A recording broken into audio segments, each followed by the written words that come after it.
Is it better for me now? It is. Well, it's only when Okay. like I'm talking and I think your mic's open and it kind of bounces through. I get it sometimes. Um, some of the folks have like a mic and just sound coming through on their speakers and stuff, and it bounces through. So they use like push to talk or whatever. It doesn't matter. Anyway, Yeah, I've been turning it on and off. yeah, push to talk is a tricky beast unless you're in the habit. All right, when we left off, I'm going to say last left our heroes because we haven't really gotten started yet. But when we last left off, we had, I think, gotten everything pretty well established in terms of background, at least enough to get to set the dumpster on fire. And we had been left with a circumstance. I'm kind of going around a little bit just to give everybody a general idea or the basic idea of what was going on there. Guthrie Yes. was down at the shrine of the something or other, the recovered church, The innocence, you the know. shrine of the innocents. And I'm gonna look and see. Did I get her? I know I grabbed her picture, but I don't know if it showed up in my little upload thingy. I think maybe it didn't. Um, that's fine. Guthrie has a picture in case you're anybody's curious. Kim tracked down a picture of Guthrie for her character sheets. You are certainly welcome to do similar. But she's in there under the character sheets and stuff. But Guthrie had noticed a bit of a commotion because there's people that tend to hang out around the shrine because it feels, for whatever reason, safe to them. They may not be able to, they may not articulate it. They probably couldn't be able to put their, they wouldn't be able to really put their figures on why. But for whatever reason, it feels pretty safe. But there's a bit of a commotion. There's some sort of something is happening back at the park. And everybody still calls it the park, even though there's nothing park-like about it. It's rows and rows and rows and rows and rows of food. Um, and streets tore up for more space for that, all that kind of stuff. They still call it the park.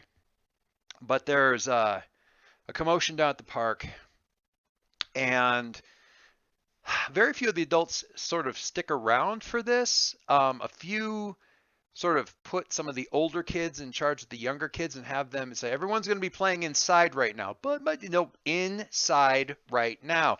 And as soon as they kind of get even kind of headed the right direction um, into the building, the adults kind of head that direction speed walk style. Um, so that's happening there with something amiss there. Can't remember specifically, except for, I mean, with Kaiway, I wasn't 100. I don't think that I said anything too specific, except for the fact that you're close enough to the outdoors of the park, sort of being in the library, um, or in a corner lower level of the library. I think of it, I need to pick New York Public Library. I need a picture of it that's like sort of the front. Now it's going to be all the awesome inside pictures. Is this sufficient? Yeah, this will kind of work. Yeah, this will work. So let me just grab this picture real quick. I'm sharing it in the chat in Roll20. So if you click on that, it'll open up. You got to click through a thing. So wait, is that the right library? It doesn't look right. No, it is. I just can't see you can't see the lions in it, but that doesn't matter. So when I'm looking at this, I'm thinking of it being like the stairs go up to what you would think of as being like sort of the first floor, but it's above ground level. Yes. And the lower floor is going to be slightly, the lower floor, not exactly a basement, is going to be below ground level. So I kind of think of sort of Kaiway's infirmary area as being like off to the right here, off this shot, and down a couple of steps into like not exactly a basement, not not exactly the ground floor, but not exactly a basement sort of thing where you've got like a door down there that opens up into that. So you're not really going into the library proper. You're going to an area that they could sort of spare and were willing to spare and that sort of thing. But still easily close enough to the park to hear commotion, whatever that's worth. The most detail came to, and I think Kaiwei might have even seen some of the initial hubbub. I can't remember if she said she was going on, but the most detail sort of came to Serran, who was at least looking out of the windows at Grand Central, and one of the other, what are we calling them? Rangers, patrol, hunters. Rangers is as on the nose as possible, so sure, why not? Rangers as ominous as possible. So On the nose. oh, on the nose. I see. Sorry. Oh, I got the wrong thing here. So one of them, we're gonna say it's Kip, and I think this will pop up for you guys. Came to Serran and was like, "There's a problem. There's a dust up kind of a thing, and the guards around the park are hauling her in for weapons." Hauling January in for weapons. Show the players here. Oh, come on. Don't hang up on me. Come on. Is it going to work? It is not. All right. If you guys look on the journal tab, for some reason it's not wanting to pop up, but the second tab that you guys see that looks like a newspaper, if you scroll down a bit, there's a under the NPCs, there's a thing for January. Yeah. She's actually popped up on mine. Oh, did she? Yeah, for some reason my show to players thing doesn't look like it was doing it, but whatever. And I've got some other pictures there that was able to fill out. I've got the picture for patience. I found a picture I think I like for fortitude right next to her. Just so you guys have that background. Got Fort Tryon Park in there, all that kind of stuff. Not that Fort Tryon's going to come up. Well, who knows? Who knows? Who can say? Anyway. Guards bringing guys up to, or bringing January up to Kreider at the front of the Governor's Tower, which is sort of this thing here. Nice and kind of small, but whatever. I get it over there. So I was kind of looking at that lining up, I was doing that 3D thing of the flyby of the city a little bit, and I like from that southwest corner of Grand Central, you can kind of just, from that corner, you can sort of just look down the street right to Bryant Park, especially if you consider any of those buildings might have fallen down. It's probably a pretty good view of at least part of the park, backside of the library, that kind of stuff. So that is the situation as she stands. And I'm going to start with Serran and say, what are you going to do? What do you do?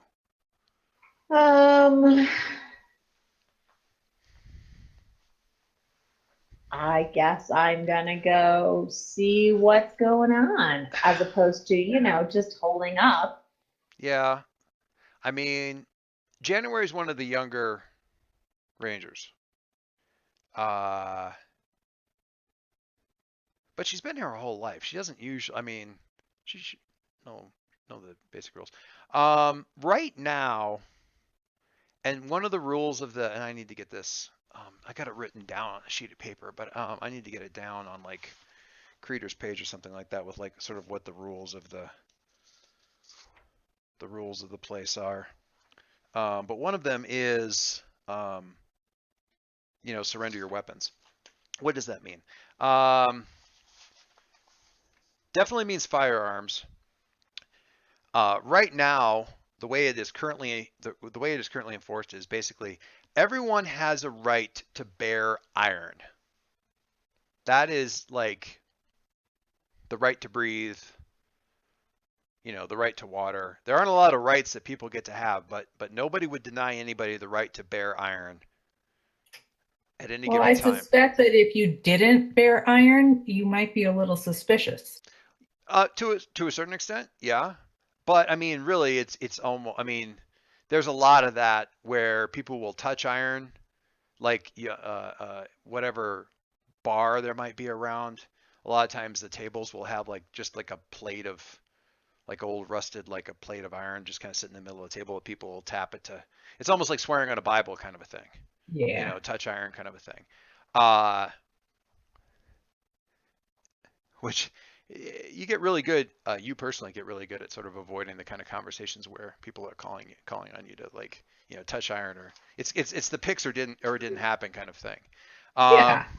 If you're gonna make that claim, kind of deal.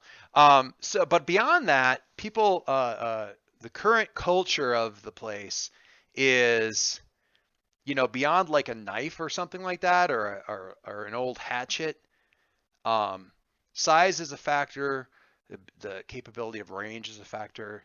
You can kind of get,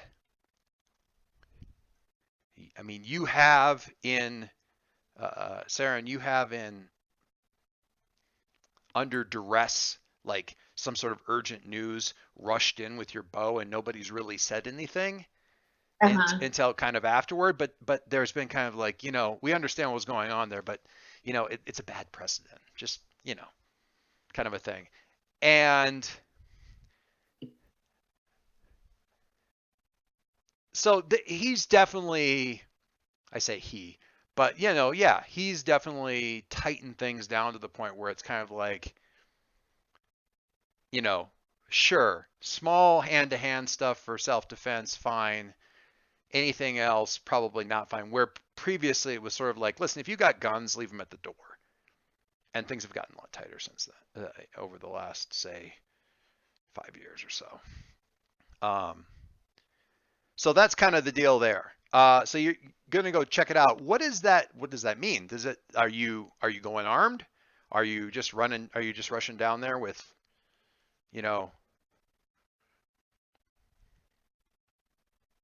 I mean. Sorry, I wasn't sure if you were still asking questions. Yep, I'm still I'm gonna go. I mean, I'm not gonna bring the big guns, but I think I'll loop my bow over me and go with what I carry on me at all times. Okay. And Kip will sort of follow suit, and there's probably, I mean, there's never a lot of rangers around. That's the whole point. But there's probably one or two others, and they may already be down there. But if there's any that are down around Central, they'll probably follow suit, at least wearing like some sort of knife or hatchet or axe.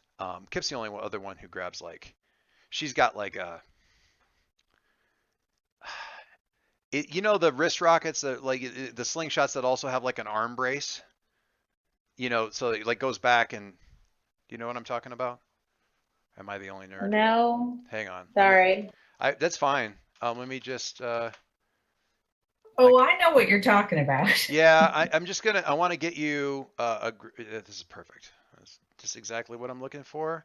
Give me one moment, and I will again paste it into the Roll20 chat here. I want to give you an idea of what she's got, because she's misusing it, but it gives you visually a really good starting point for what she's got. So Kip's got one of these guys, sort of, basically. So you put your hand through the little bottom thing to grab the handle, and it lets you pull harder, because you got that brace. And then she's got That didn't pop up for me. I'm sorry. Yeah, I don't see what you're looking at. In the Roll20 chat, down near the bot, like in the chat tab. Okay. The last link. Sure. Got that? Did it come up that time? Yep. Okay. So she's got one of those, but she doesn't use shot in it. She uses like basically homemade like arrows or crossbow bolts. So she kind So of that's just a slingshot. it's a slingshot, but with the arm brace thing, so she can haul it back further. And rather than using shot, she's putting like arrow bolts into it. So she's got this little like slingshot slash arrow thingy.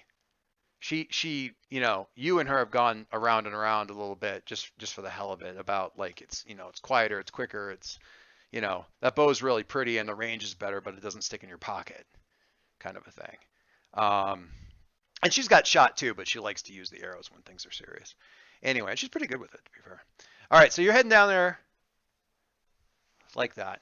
Kaiwa, you're probably the closest. What are you doing? Is this kind of a sit back and watch kind of a situation? So what's happening? You got a crowd, and I think I mentioned this before. You got about half dozen of the guards that have got like relatively, it's certainly not pretty, but some form of body armor. They tend to lean towards like, how should I put this?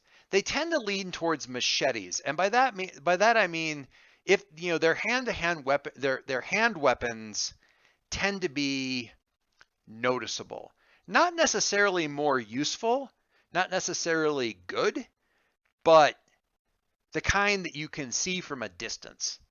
They're swagger sticks as much as anything.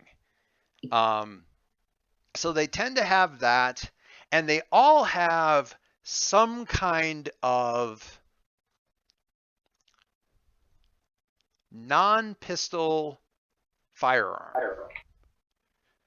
So a shotgun, rifle, something like that. How many of them, and this is always kind of an ongoing debate that people have when they're not around, how many of them actually have ammunition?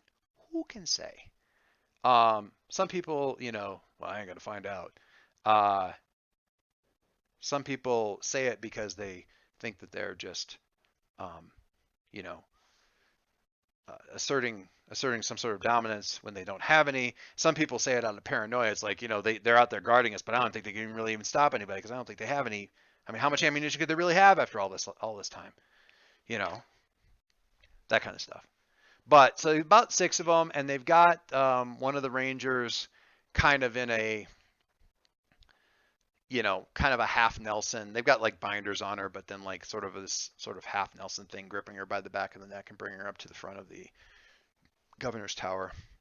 And they've been waiting for Kreider, and people sort of accumulating just as much out of curiosity as anything else. So there you go. What are you doing or not doing? I'm going about my day. So not just trying to stay out of that as far as that goes? That would definitely be my inclination. That's Kreider's deal. All right. Okay, cool. And I stay the fuck out of his way. That's good to know. Guthrie. Yeah. So the adults have sort of carted off, and that you had, I think I mentioned, you had kind of gotten a weird feeling in the pit of your stomach a bit before the murmurs started. That something bad was going down. Yeah, this just something was out of balance, certainly, or making you not feel great. Yeah, I got what you're putting down. So the adults had kind of headed off, and the kids have reluctantly but willingly headed in the building, and that leaves you kind of sort of in that front, area right in front of the shrine, sort of the street slash front lot area there, kind of by yourself for a second. But the thing is, what's weird is you're not. I mean, you're feeling this weirdness, and there's definitely a sense of that tension that you're picking up from the people, for sure.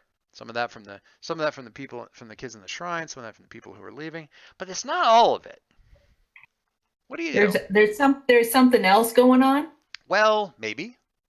Well, it feels like this isn't just just an altercation type of situation. There's something else going on. There's ways you can find out about that if you're so inclined to find out. You know, I am so inclined.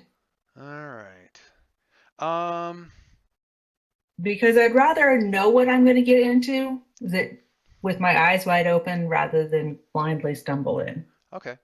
I'm going to direct you back to that little journal tab. And if you have the move sheets that I printed out, you know it works just well to go there. But if you look at the little journal tab and look down a bit, under the handouts, there's a thing called basic moves.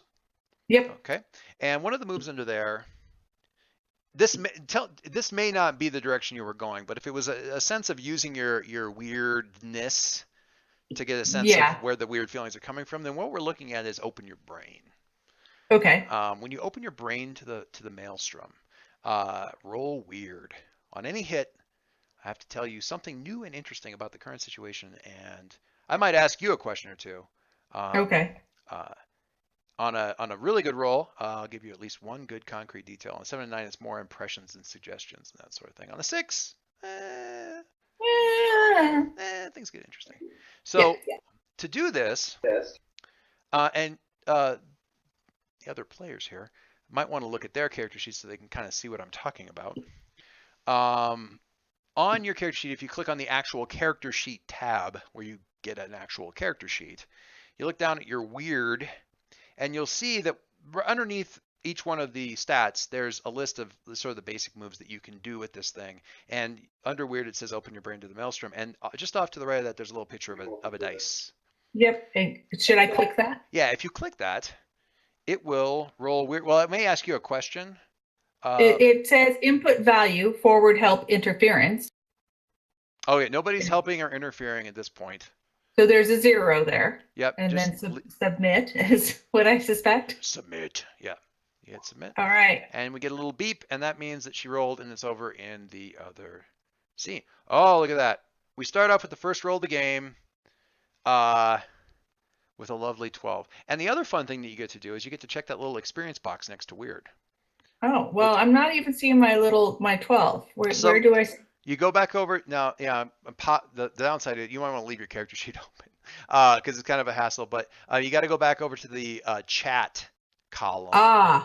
And then the beep means something happened on a column that you weren't looking at. Oh, well, there it is. And there's your Guthrie.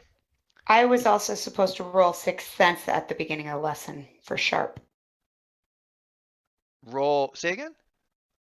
Roll 6 cents at the beginning of the session. Oh, sharp. Interesting. I will loop back around to that in just a second. Roll sharp. Okay. 3. Hold anytime during session. Spend 1 to hold out 6 cents to tell. Ooh, cool. I didn't realize you had that. Should answer with a warning. Assurance include. Blah, blah, blah. Okay, so I will loop back to that. That may change then your answer on what's going on there. So you got a nice, fat, juicy 12 there, Guthrie. I did. Looping back over to the basic move thing here, just to kind of.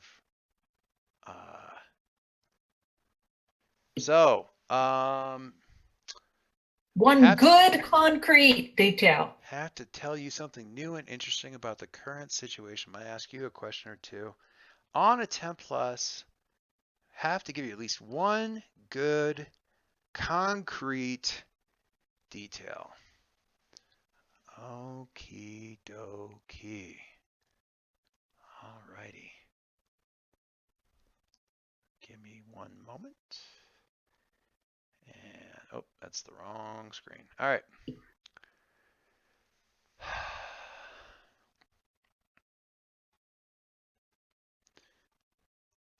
So you hear this for a second, for a couple of seconds, you think one of the kids from the church came back out and is came up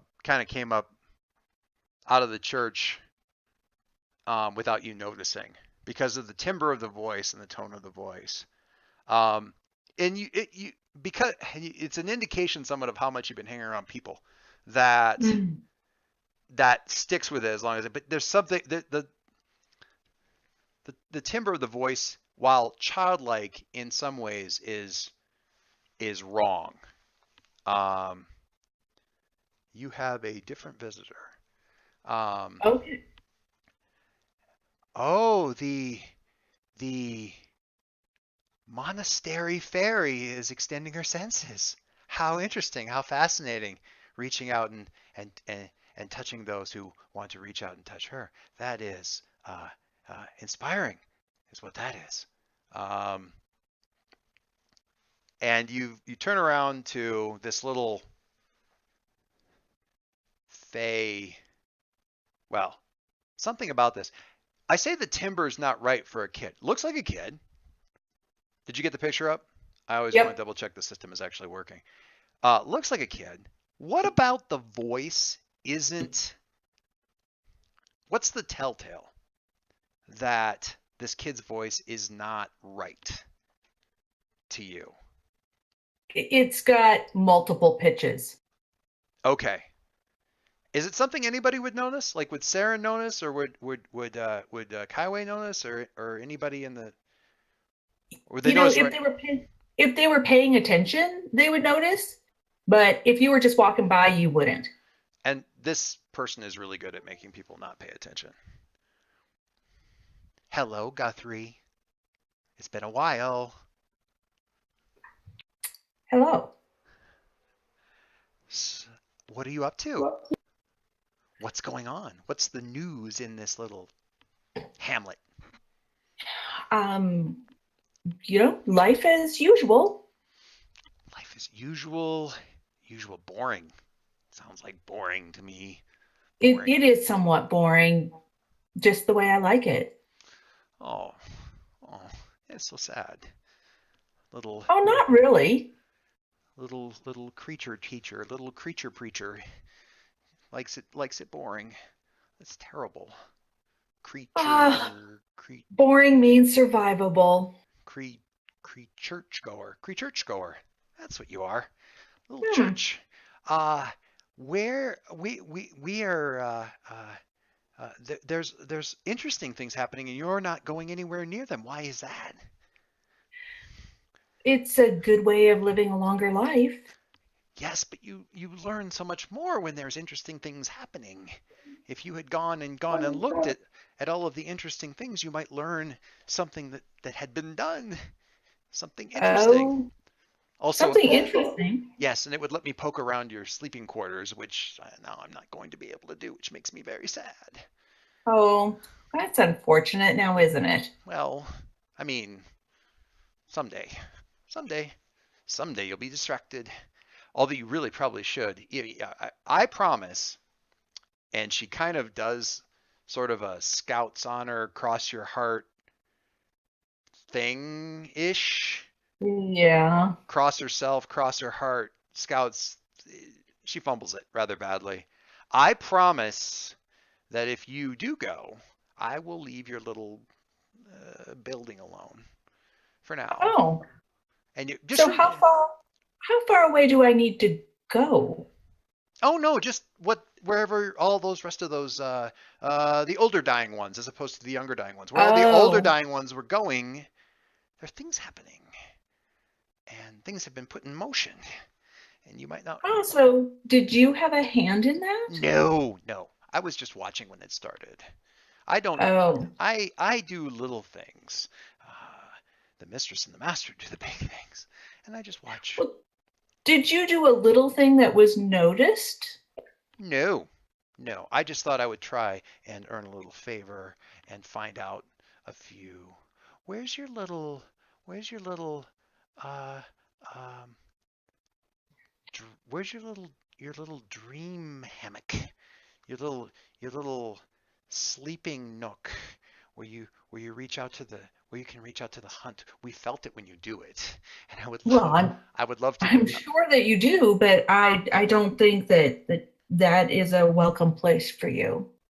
Oh, no, we just want to uh I would just like to see it. Oh, I'm sure that you would. But that is a private matter, and we all know how that is. Well, That doesn't belong to you.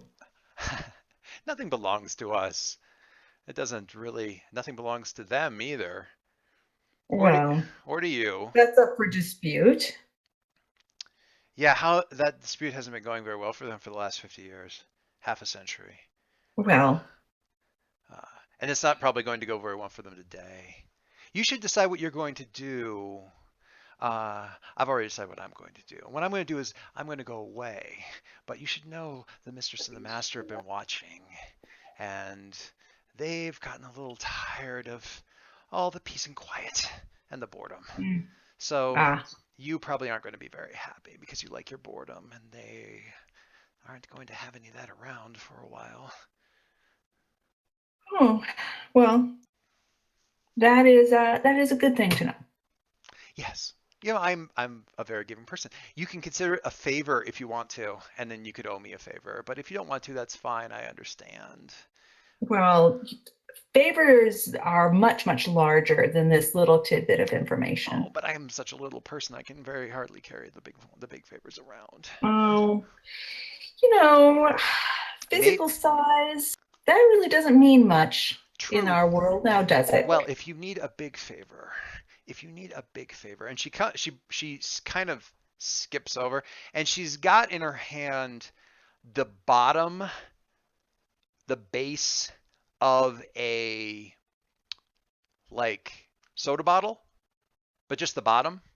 Okay. Okay, and it's been. I mean, I don't know if you've ever encountered like sea glass. Just Yep. yeah, so it's kind of it's not to that degree, but the it's been rounded off in some Mm-hmm. fashion. Um, it seems to be to have been rounded off naturally, but only around the edges, which would make it seem as though it had been done by hand. But Mysterious ways. right, but the center, I mean, the middle portion is still very sharp and in detail and not worn down at all. So you can still see like the sort of the manufacturer's imprint, the glazier's It imprint and that kind of thing. But it's just it makes for a lovely scrying glass. yes, a little glass that you can take this token, and if you need me, you can use it to find me. Well, not find me. No one can find me. But if you need me, just reach out. Just reach out. I'll be there. Hmm. Well, I might be there. You have better odds this way.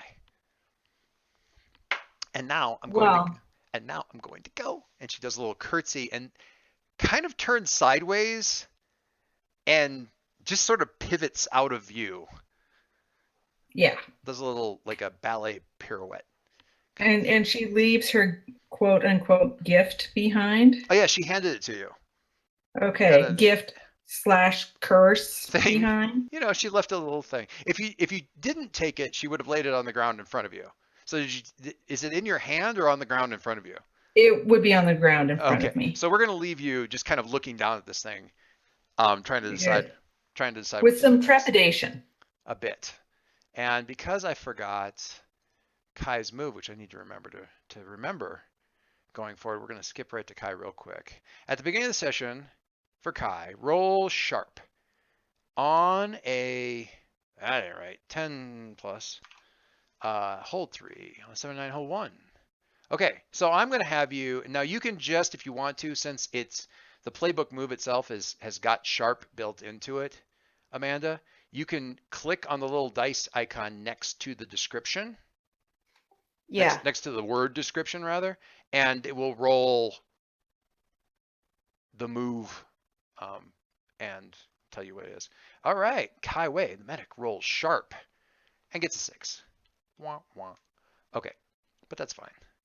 So, man, that was a whole bunch of low dice. Anytime during the Yeah. session, spend 1 to hold hold 1. On a miss, your sixth sense makes you paranoid and mistrustful. Actually, this works very well.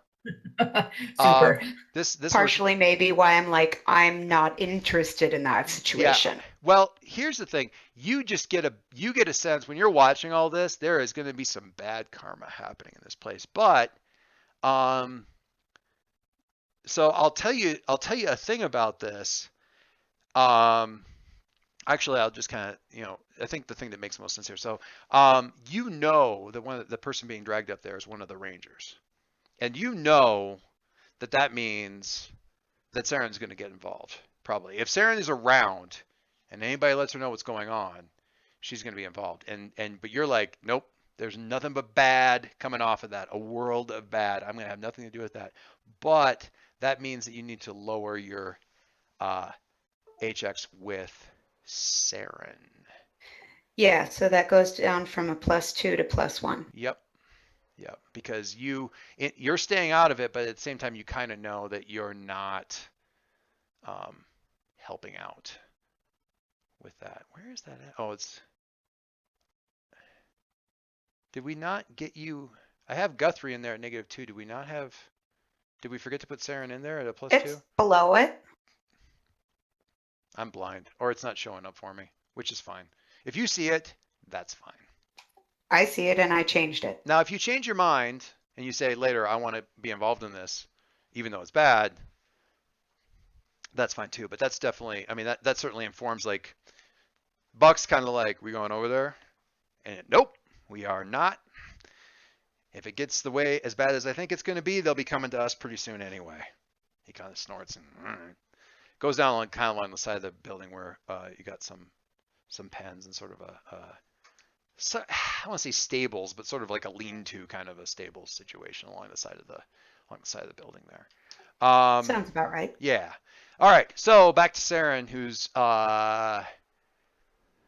coming along, and like I said, it took a while for anybody to come up out of the building there.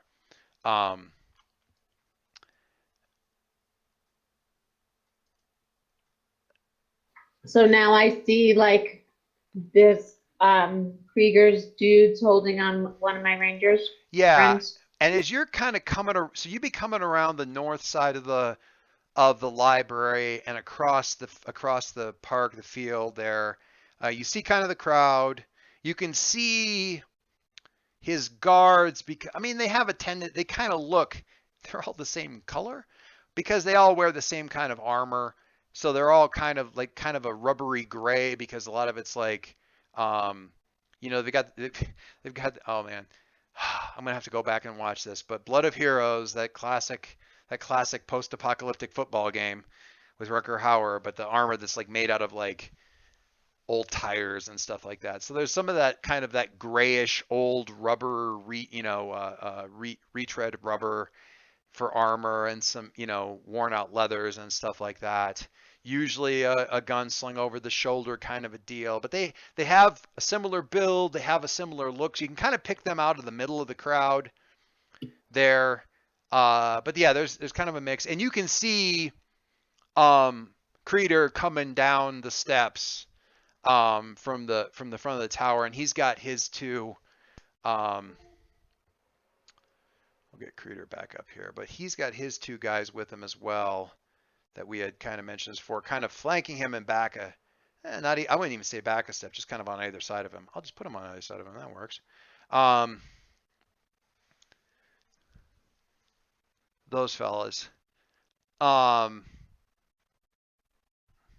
I think you're probably, I mean, you're easily within earshot, because he likes to, he'll project enough to see. You have to wonder if he didn't wait for enough people to get around for there to be a proper crowd for something like this.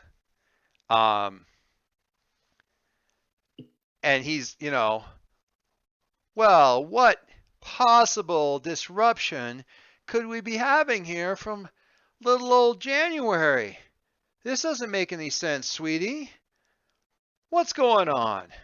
What's the trouble here? And you're kind of to the back of the crowd about when this kind of starts up. Now, do you let this kind of play a bit, or barge right in? Hold, get into the crowd a bit, come up to the front of the crowd. Like, what's this? What do you do?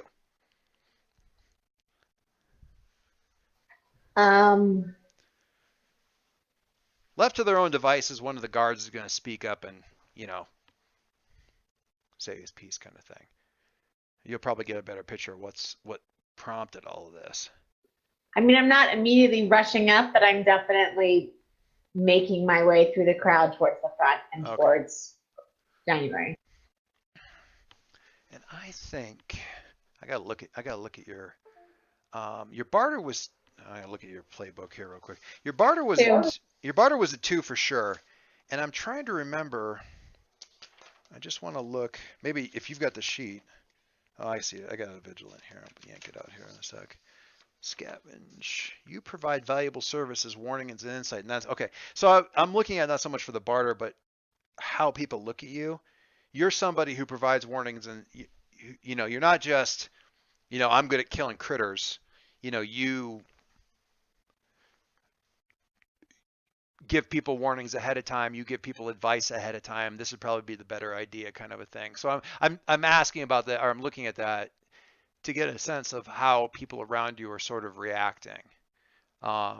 You're not just a killer who brings in heads of creatures and say, you know, this is why you guys need to pay me.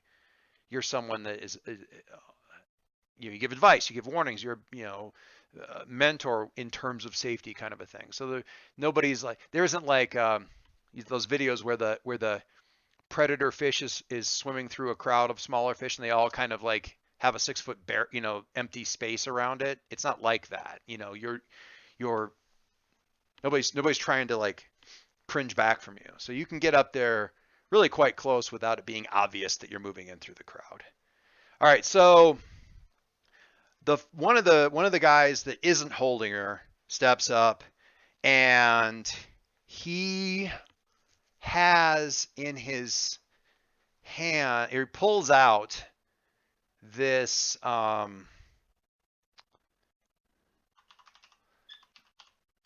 shotgun, and it is a real proper piece of work.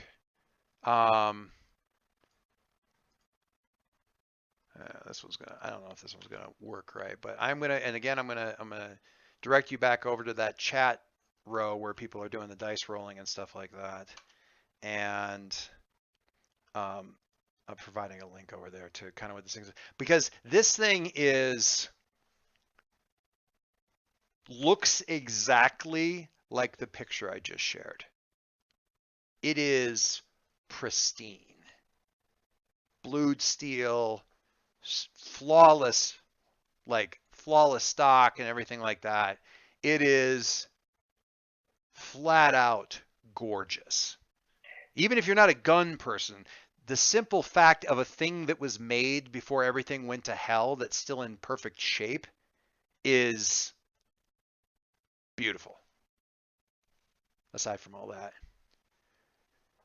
She came in with this. And some of the people are like, oh my God, a gun. And some people are like, ooh. And Kreider's eyes kind of, I mean, he controls it really well, but his eyes get just, for just a second, you can kind of see the whites all the way around. Like,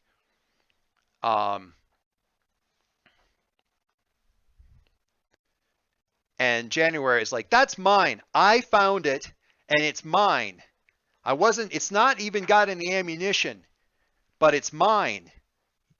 You know, and she's struggling and trying to like stand up, and Kreider kind of like sort of half annoyingly kind of just waves like, we stop with the, you know, it's fine. And she like stands up a little. Her hands are still bound, but she kind of stands up and, you know, shrugs them off a little bit and takes about a step forward. You know, nobody else goes out on patrols but us. I found it. It's mine. And I know what the rules are. He goes, yes, you do know what the rules are. And you know you can't come armed in here. You relinquish your weapons, especially a killer like this. That can't come into the park. There are children, January. You were one not so very long ago. You know. We can't have this. This is we can't have this. Not in the park. You could have trusted us, and you didn't.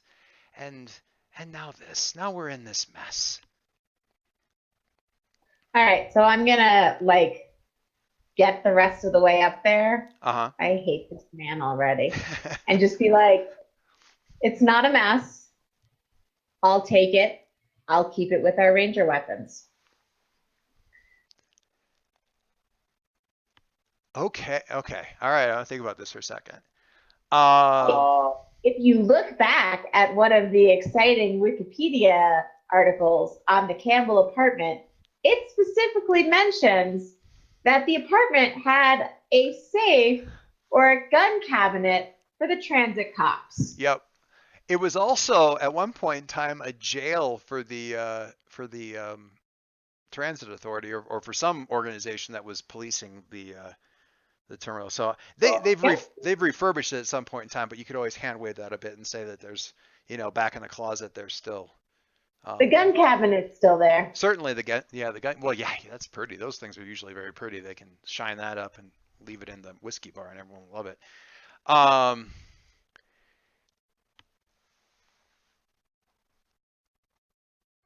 mean, you can immediately tell that nobody that's currently holding a gun or is in charge of people with a gun likes this idea. I mean, obviously, because that thing is like very, very pretty. I want to look. So, okay, let's take a look. So you're trying to get him basically to kind of save face a bit.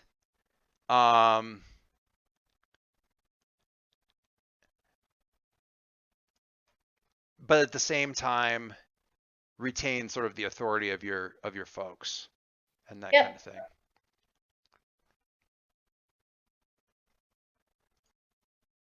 All right.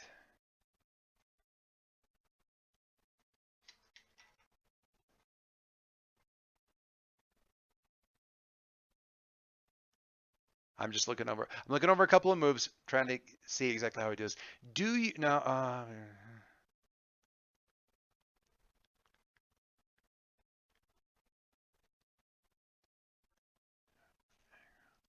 All right.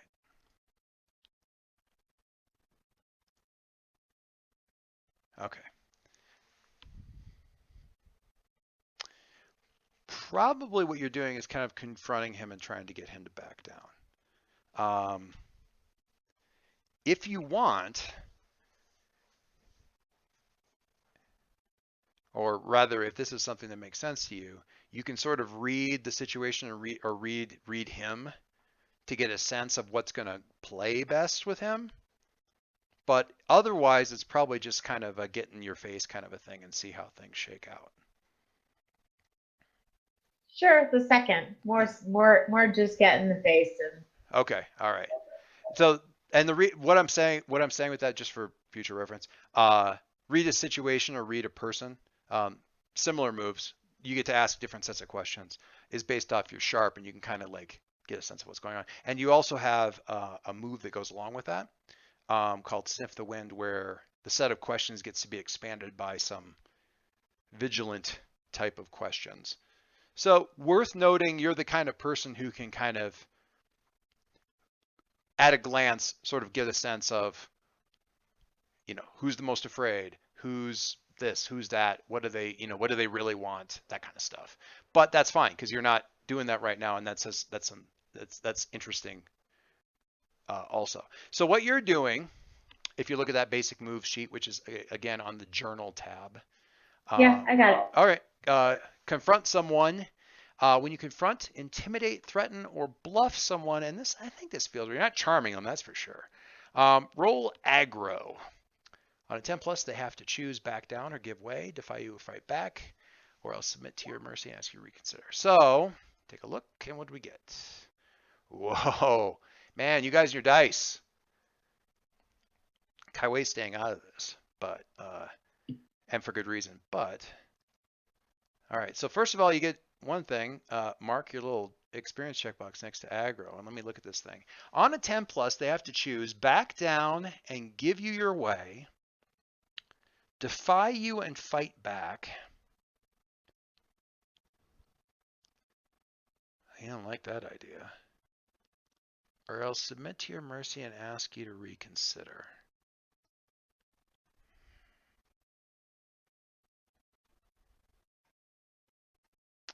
Man, you left him pinned on this one. He is not going to be happy about this, but that's cool. That's really, really cool. All right.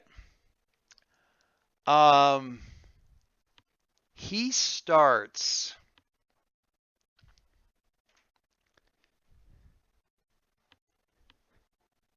to say like any number of protests, but he can see you can also see he does these little side eye shots at the crowd. January is well liked. You know, she's maybe 6 months into the Rangers. She was everybody's favorite back, coming up into this thing. You're well liked. You do your job well. She found this thing. It is a shiny. It seems right to people that you're solving the problem by saying it should be ours. And it also takes it right out of the park. And he can see anything else is going to lose him ground. So I win. So you win. He says, January, you've always been one of our favorites, one of my favorites, and it would hurt me to have to exile you over something like this. The rules are the rules, but I think the sadness that would overcome us all would be far worse than a little understanding. And he kind of looks out to everybody and nods like he's trying to convince them to have some leniency. A little understanding. I think we can have a little understanding in a situation like that. A little bit of excitement. We found such a beautiful thing, something that can help us defend, assuming the Rangers have any ammunition, but a tool that we can use to defend.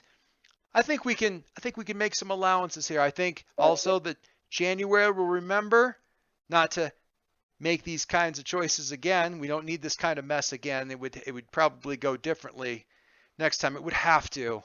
But for this time, first misstep, first mistake. I think everyone can be given the benefit of the doubt on the first mistake. Yeah? And he kind of does kind of a slow clap thing to get everybody going and everything like that. And then he kind of comes down the step a little bit with his arms out. He doesn't give her a hug, but he kind of like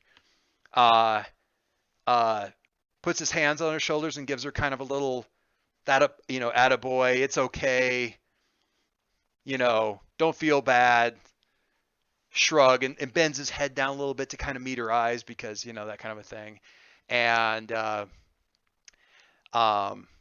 then he walks over and he takes the gun and he makes a show of it like much heavier than he thought. And he like kind of, whoa, and he brings it over and hands it to you with a nod. Thank you. Dead eyes. Big smile. You can't tell unless you're close because his eyes are all crinkly, but dead eyes. January comes over and kind of steps in behind. She doesn't make any move for the gun at all. She's clever enough to know that's not going to earn any kind of brownie points. And the guards around you are very still. They're not clapping. The rest of the people are kind of a thing. There's a little bit of joking. There's a couple of jokes about January that come up. Some old, missteps or funny stories about her that people are kind of like, retooling to give her a little bit of a hard time as you're walking out. So head straight back out. Mingle more. What's the plan? I think I've got to, I want to take January, immediately turn around with the gun and go back to my bow. Yeah, the look on Kip's face is, how in the fuck did you just pull that off? Like, her eyebrows couldn't go up any higher without disappearing into her hairline.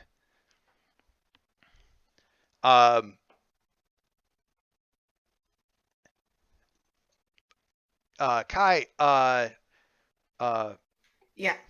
Buck kind of comes around the corner a little bit, and he comes around the corner to the door where you were kind of inside the infirmary kind of thing, and he kind of leans on the door frame and he looks back. He goes, I was not expecting that noise to be the next one that I heard from over there. That, well, look at that. And they're walking out with a, that went a little bit differently than I expected. All right. Huh. What do you think of that? I think I'm staying the hell out of it.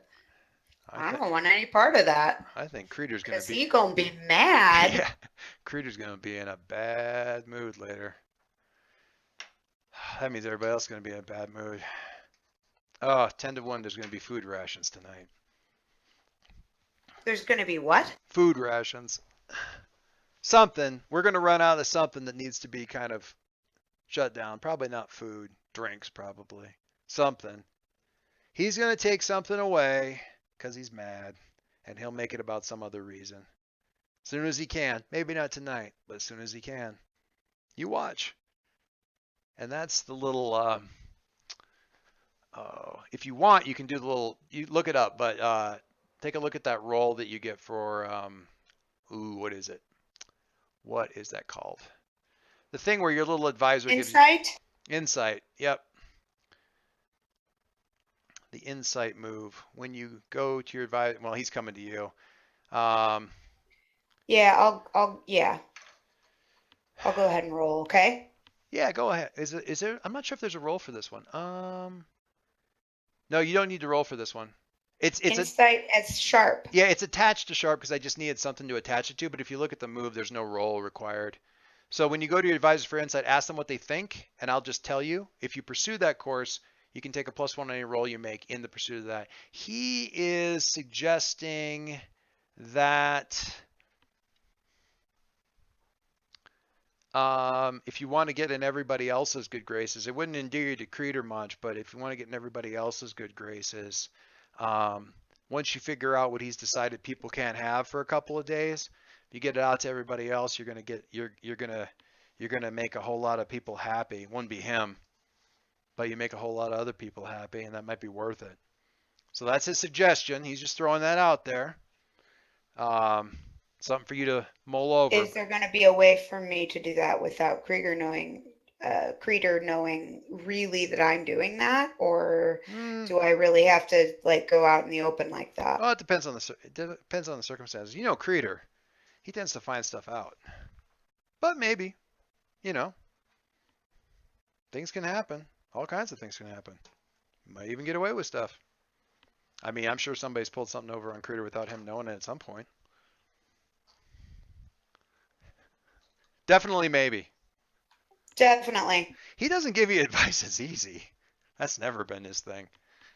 No, but also, it's definitely going to be worthwhile to go ahead and do it. Yeah, I mean, yeah, if you can. We'll figure out what that's going to be. All right. Hey, Guthrie. Yeah. You're looking at a shiny on the ground.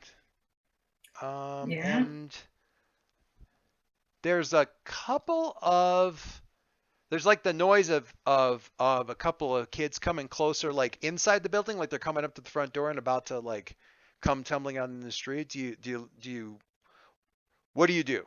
Like, walk away from the thing, leave it on the ground, pick it up real quick. I'm going to pick it up, but I'm not going to touch it with my bare skin. Okay.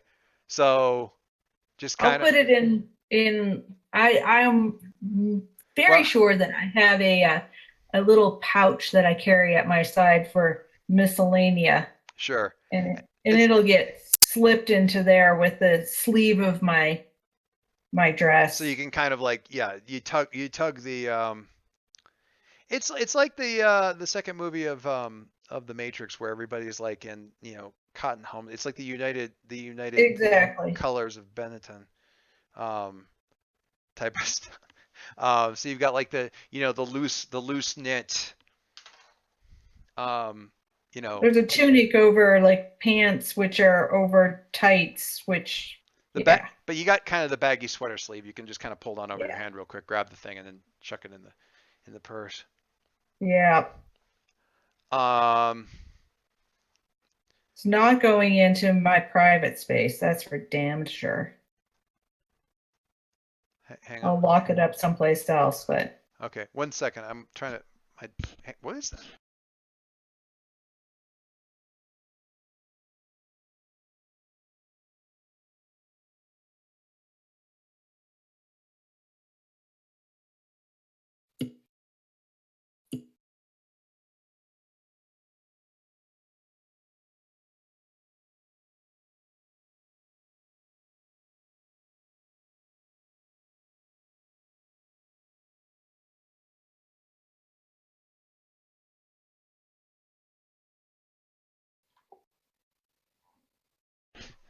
Sorry, my daughter had to tell me an adventure story about all the kids went to parkour this evening, and she had to show me Oh. her battle injuries. Oh. Miss Guthrie, Yeah. can we do the shuffleboard in the basement? Sure. Please do. Which one of you is watching over the littles, though? One of them is kind of like, I can't. You all have to go. Well, I can't shuffleboard because they'll pick up the shuffleboard discs whenever we're doing it. Well, take turns then. Okay. They like all three of them are like, okay. We'll get the other. It's not that hard. We'll get the boys to help too. That is wise. They need to pull their weight. Yeah, right. They go back in. One of the smaller one though, who's like maybe 8, kind of lingers and oh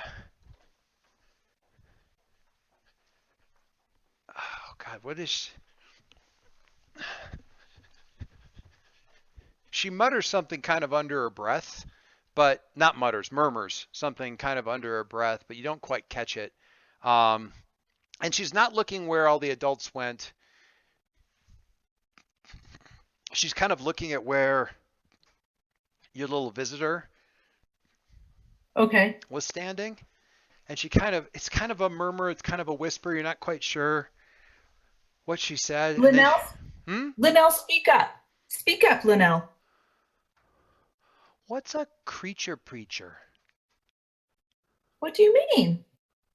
Oh, I don't know. It's just a... And she kind of, it isn't like a blink. I guess it is, sort of a slow blink. And she's like, huh? Sorry, what? Sweetie, are you feeling okay? Uh-huh. I'm fine. I'm going to go play shuffleboard. Okay, that sounds good. Okay. And then she kind I'm of... going to keep an eye on that one. She does, when she turns, it's almost, but not quite like the sort of the ballet pivot. Yep. And then she kind of goes skipping off. And I know who her parents are, or parent, or sib, or whatever. Yeah. She's got she has what she calls like her aunt and uncle, but basically foster parents. She lost her parents, and she's got another set that we're happy to have them. She has adults that claim her. Yes, she has adults that claim her. But she doesn't belong to them by blood. No. Okay. I like definitely keeping an eye on that. I like that. It's like, okay, all right, just great. Super. Quite jealously claimed. It's one of those, and it's sadly a fairly common, mismatch of like these adults lost their kid, these kids lost their adults. We will put them together and things will work out. Yeah, and they're not. It's not super common, but you can think of probably 4 families off the top of your head that have got some sort of setup like that. And maybe another handful that are like that, but relatives. Sure. So, like it's my brother's kid kind of a deal. Yep. That kind of deal. Okay. So, Serran, once you're out of earshot of the park, Kip is asking, January. Okay, spill. Where did you get the shiny? Okay. Are you just letting that play out because you're I am carefully listening. there's a military museum and I found uh part of the wall collapsed since the last time I did a patrol up on the seventh floor of the building above it, and I climbed up to it, and then I used that to get in, and got in far enough and got down far enough, and there was a display, glass case, still still airtight, or at least kept out everything, and it was in there. It's not intact anymore. I mean, and she kind of holds up her hand. She's got like a, sort of like a leather fingerless glove kind of thing, but you can see she's got like the knuckles of the glove itself are sliced, and she's got some cuts, some pretty bloody cuts on her knuckles. But yeah, I had something else over it too. I mean, the glass went right through, but worth it, so worth it. Do we have any shells for it? And you realize at that point that she's actually like directing that to you. I'll have to look. I mean, you have a shotgun, you have a little like a sawed-off stashed. Whether or not it's the same, you've run into in the past where it's like, well, they're both shotguns, should be fine, but the shells are the wrong size for the barrel, kind of a deal. So it's kind of a coin flip to know one way or the other. I mean, I don't need to keep it, but it's worth it to me. It's worth it to me that we get to keep it. I mean, even if we don't, I mean, we wouldn't want to take it on patrol. I mean, that's like I can't even. I mean, that'd be like wearing a silk scarf to keep the rain off, right? But I'm so glad that we get to have it, that we got to keep it.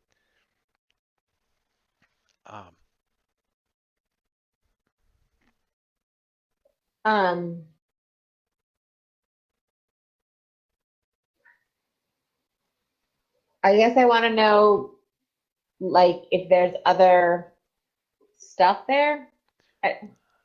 She found it. Was it by itself in a museum? No, there was other stuff. So most of it was big. It's like a military museum. I didn't stay very long because there was, and you can see there's, like, I didn't stay very long, and she's not really saying more, but you feel like there's more there that she would say. Can you take me back there? How far was it? It's it's not far. It's maybe, hang on, I want to look at this real quick. Well, I'm just going to ballpark it, and if I get it wrong, then assume I got the number right later. It's about 15 blocks. No, that's wrong. About 25 blocks north, kind of on the east side. Not very far on the east side. Not very far on the east side at all. It's not at all close to the water. She's kind of. This might be the time when you want. She rated it from the Metropolitan Museum of Art. I might have sent it too far. I might have sent you too far north. What I'm looking for is about a third of the way up Central Park. Would it be 25 blocks up? I mean, roughly. No, it'd be a little further. Is it the Met? No, there's actually a military museum, kind of up on the east side of the. I want to say it's up on the east side of the park. Let me just see if let me see if I can find it real quick so I can. I mean, It doesn't really matter. No. So if you get a general idea, because she mentioned you weren't not able to get into it before, but some cave-ins and stuff. What she's saying, you might this would be a really good time to do one of those read a person things to see what she's not saying, or to kind of get a read on her. Sure, let's do it. Let's do it. So get up your sheet, and you're looking for rolling sharp. Ta-da! Get back over here. Oh my, where are we at? Good Lord, people. Sweet criminy. All right. Got your experience. You get an experience check on sharp too. Look at you. Go back over here to read someone. And also I'm going to note that, well, so we got a couple things here. When you read a situation, ask a free additional question. Furthermore, include these in the list of questions you can ask. Who here is most afraid? This is more for read a situation. Yeah, that's for read a situation. So it doesn't actually apply for this one. So we go back over to read a person, read someone. Hold 3 against them. So you get sort of 3 points. You don't have to use it. The reason they call it hold is you don't have to use it all right now. So if you don't end up, you can just write it. There's a spot on your character sheet you just write hold. So you can write like, 1 hold against January or whatever. So the questions that you get are kind of listed there in the thing. They either have to answer frankly from their character's point of view. Are you telling me the truth? What are you feeling? What are you thinking of doing? What do you hope I'll do? How could I get you to do X? And that last one's particularly nice in that you can ask that multiple times with different things in the blank, so to speak. So you get kind of drill down here a little bit. So if you look at this in terms of like the way she's been acting, she's just hedging. So can I just ask what are you hiding? Or do I have to ask these questions? Yeah, the way this is written, you got to kind of come at it a little bit. I don't want to say sideways, but you need to kind of come at it. What you're asking is like, what are you hiding? Are you telling the truth? Can kind of get to, whether or not she's hedging, or how can I get you to tell me what you're not telling me? Okay, that sounds good. How can I get you to tell me what you're not telling me? January's new to this. I can get into the whole thing about why the questions are staged out this way, but January is new to the Rangers. It has been her dream. Now you haven't been here for probably more than I don't know. You haven't been here and working with the Rangers as long as Kreider's been in charge. He's been in charge ever since you've been here. So under 5 years. But that would be you walking in here when she's 13, 14 years old. She has wanted this from day one. She's damn near idolized you.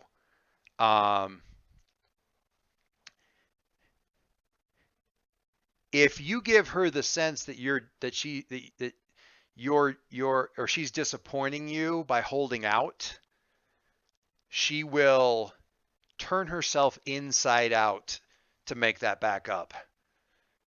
By doing the reverse, probably oversharing at that point, but it's very simple to say, well, I don't know how can you so the answer is you can convey your disappointment in the way that she's kind of hedging, and she'll tell you what you need her to know. I want to know what that looks like if you decide to do it.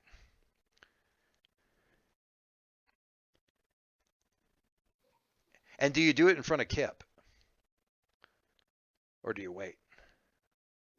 I think when we get closer, like I just kind of am silent, and as we get closer to my, spot, I'll be like, "Hey, January, Kip, thanks for letting me know. Continue, I'm gonna keep an eye on. Basically, go back to your business. Yeah. Keep an eye on things. I'm gonna keep an eye Kip, on. And then to ask January to like come up and help me put this away. All right. So I'm gonna get her private. Sure. Kip says something about, I'm just going to keep an eye and make sure the guards don't decide to expand their, don't come wandering off past their, little patrol route. And they, the idea that they have a patrol, but I don't make sure they're not wandering too far afield or wandering too far down this way. So yeah, and she heads off, not really picking up at all on anything that you're, kind of peeling her off away from this. January is pretty quiet. As soon as Kip's out of ear, she's following you, without really saying anything. Is it as soon as Kip's out of the way, you wait till you get up to your apartment, or what do you do? I think we're gonna wait until we actually get up there, and as I'm like putting it away, opening the gun cabinet and kind of handling it and go, this is a really a beautiful piece. Tell me more about the museum, where you found it. Who were you there with? No, I was just on patrol. It was just me. Uh, there were some other things down there, but they were all really big. It was just like a cannon, I guess. But like on wheels, a lot of pictures. There was some other stuff. I didn't, like once I had that, I didn't really, I wanted to get that. I wanted to get that back in safe as fast as I could. There's a lot there that sounds a little. I mean, she's being vague, and she's never been vague. She's always been really good with recon and details. If she wanted to get it safe, why'd she come straight to the park? Like, she knows the rules. She grew up here. She should know better than bringing a shotgun straight into any shotgun, let alone that thing. Straight back to the park. If she wanted to keep it safe, she would have brought it to Central.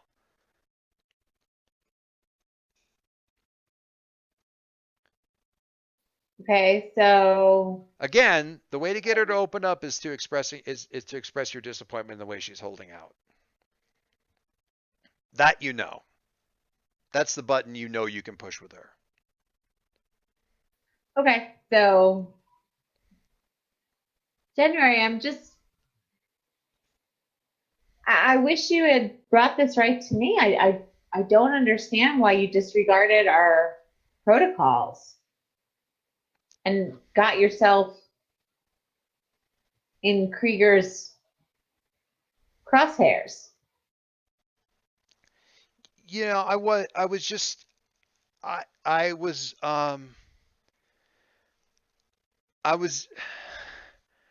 I was just in such a hurry to get it back that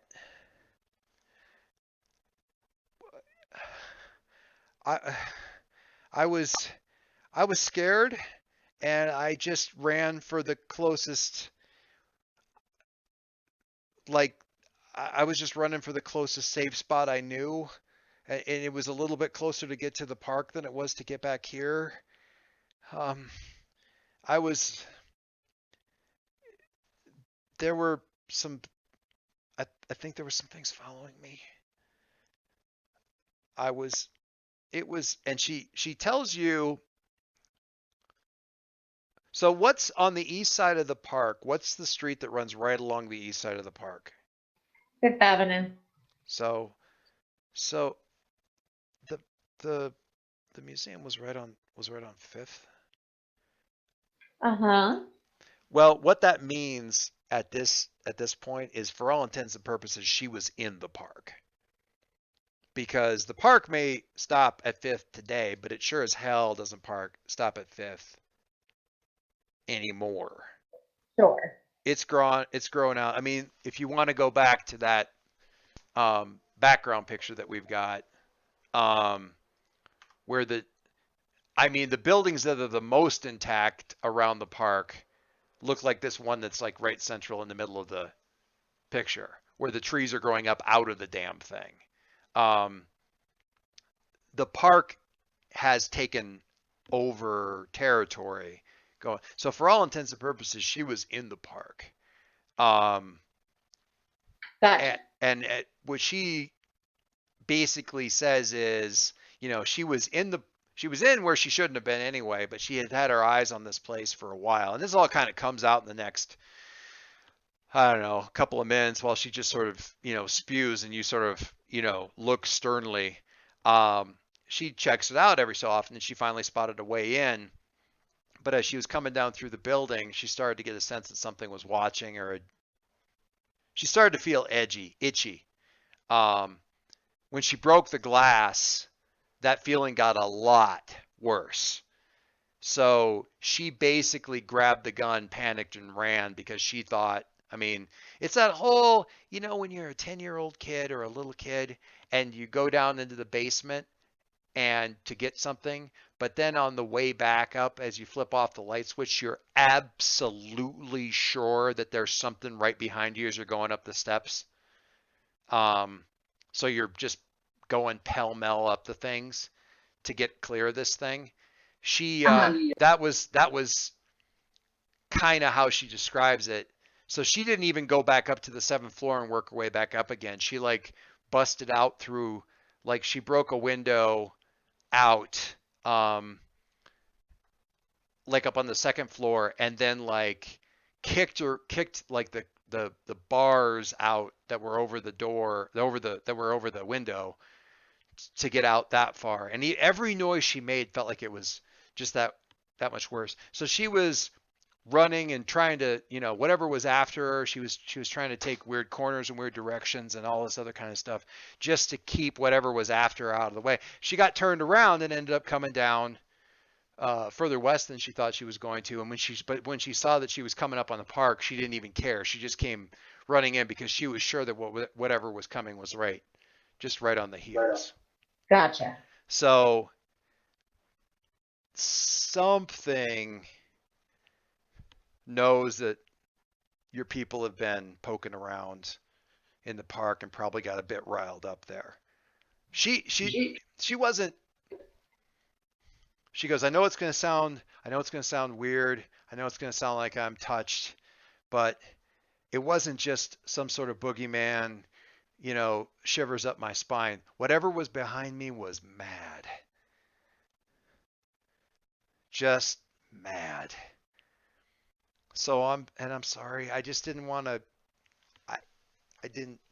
I know we're not supposed to go in, and I just wanted to see. No, I understand.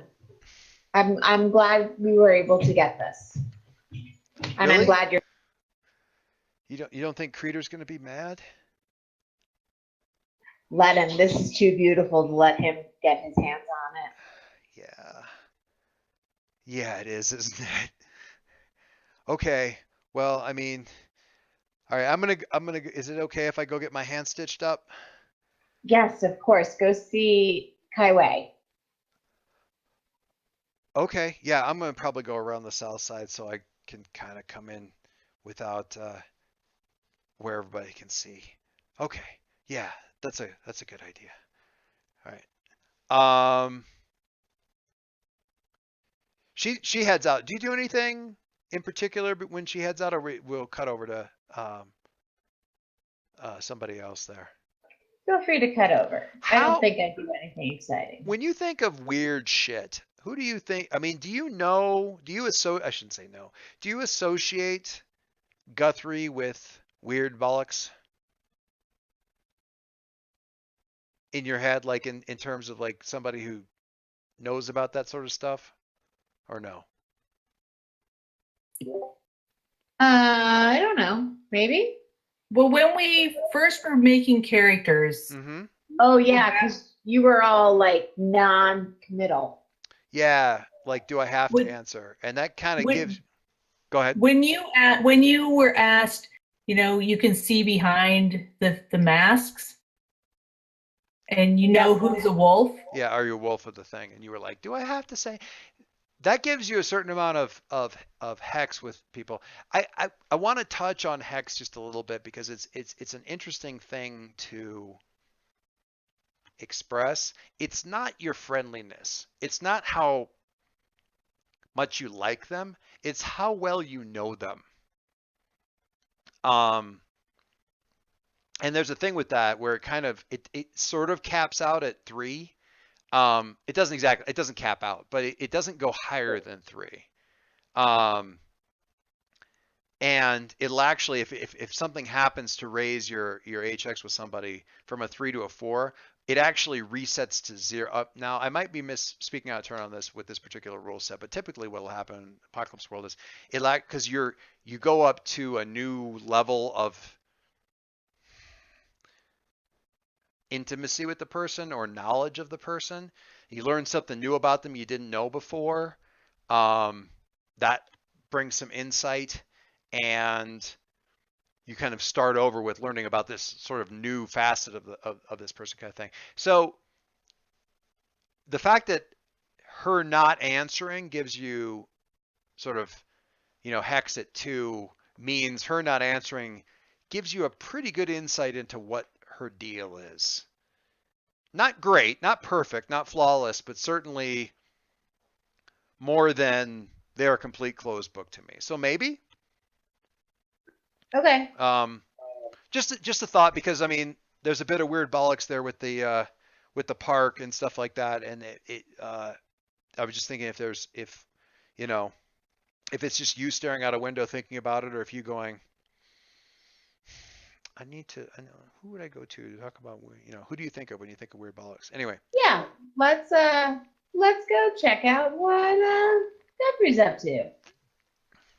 Interesting. All right. We'll leave that for a bit. And we will cut over to Kaiwei. I'm going to look at her deal. Okay. All right. So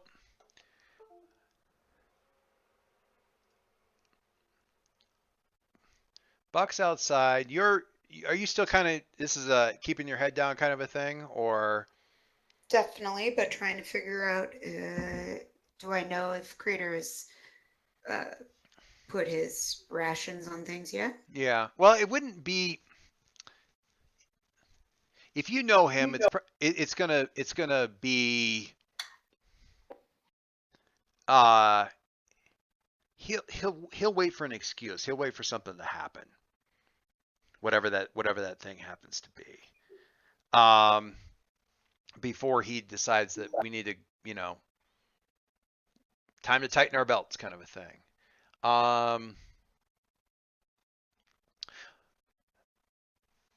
Is that the kind of thing where you kind of chat up with random people as they're sort of moving around the park, or because people will come in and ask you questions or get a little advice on this or that, or get some balm for blisters. Are you just waiting for people to kind of come to you, or make it a little bit easier by being outside, or wander around a bit, or what do you think? Well, I'm trying to figure out, the lay of the land right now on whether or not people are kind of settling down after that event. Sure. If you want to take sort of a read of people, you can certainly kind of wander. I mean, you are frequently out there, checking fences. Checking fences, seeing how people are doing, nagging people to, follow through on the instructions that you gave them for taking care of themselves previously.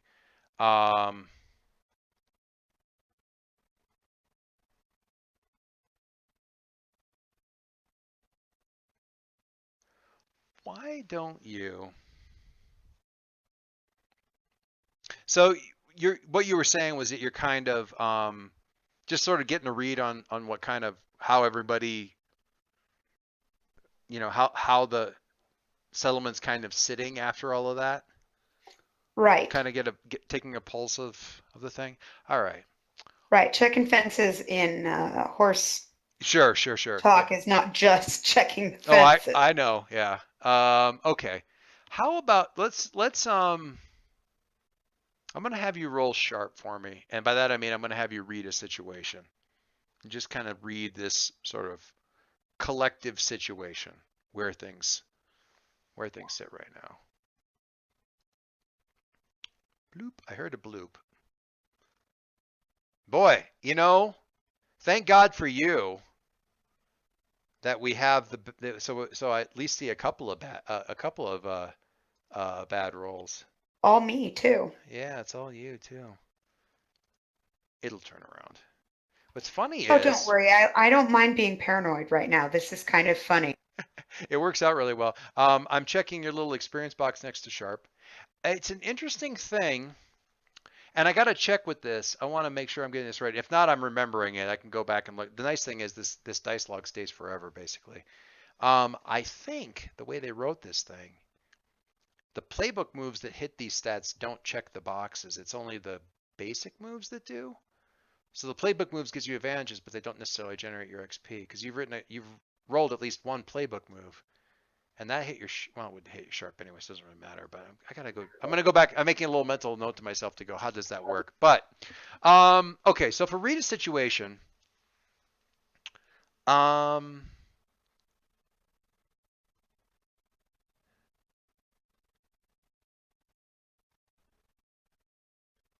I'm gonna pick it. I mean, this is a fail roll. You know, they might have you ask one anyway, but I think what I'm actually gonna do is give you the answer to one of these questions. Um,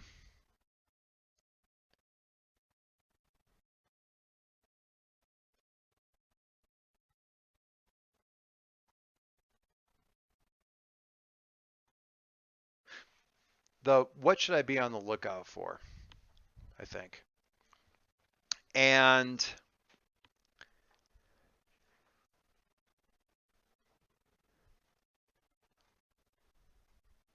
what you're finding, and actually, the first couple times the first couple people that you talk to, everyone's a little bit tense. And that's maybe understandable, but things were pretty good towards the end of the thing. I mean, everyone seemed like they were in pretty good spirits. Everything kind of worked out. The people that they kind of thought should have, gotten the better end of that deal, got the better end of that deal. Everyone seemed like they were, as Buck said, everyone, certainly the sounds coming off of that were a lot better than what he was expecting. But now, going out and talking to folks, people are tense. People are definitely like they're, short answers. They're not really responding to any kind of banter, any teasing that you might give them about, watching that hip or, keeping the hat on, that kind of thing. There's not any of that. The first person you can kind of get to open up, oh,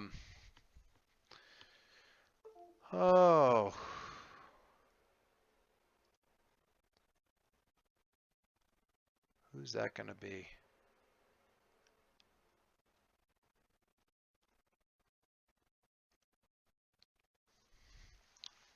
This older guy. Yeah, this older guy named Gritch. And, well, he kind of leans over on his shovel a little bit. He goes, you know what I think is, how Kreider is. As soon as he gets a chance, as soon as he's got a good excuse, he's gonna he's gonna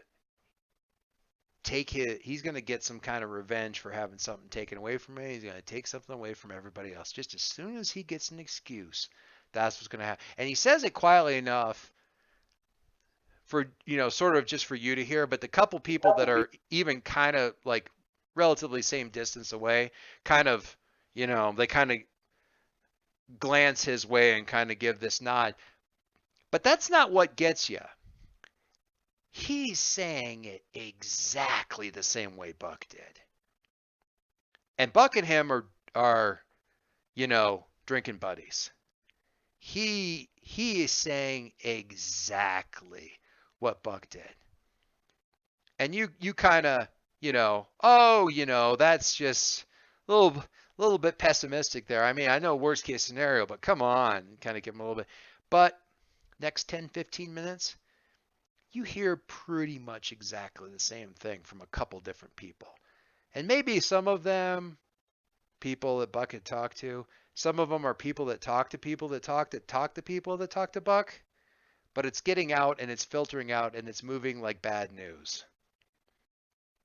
And not good, because now people are expecting it. And they're already angry about this thing that hasn't happened yet. Now, could be,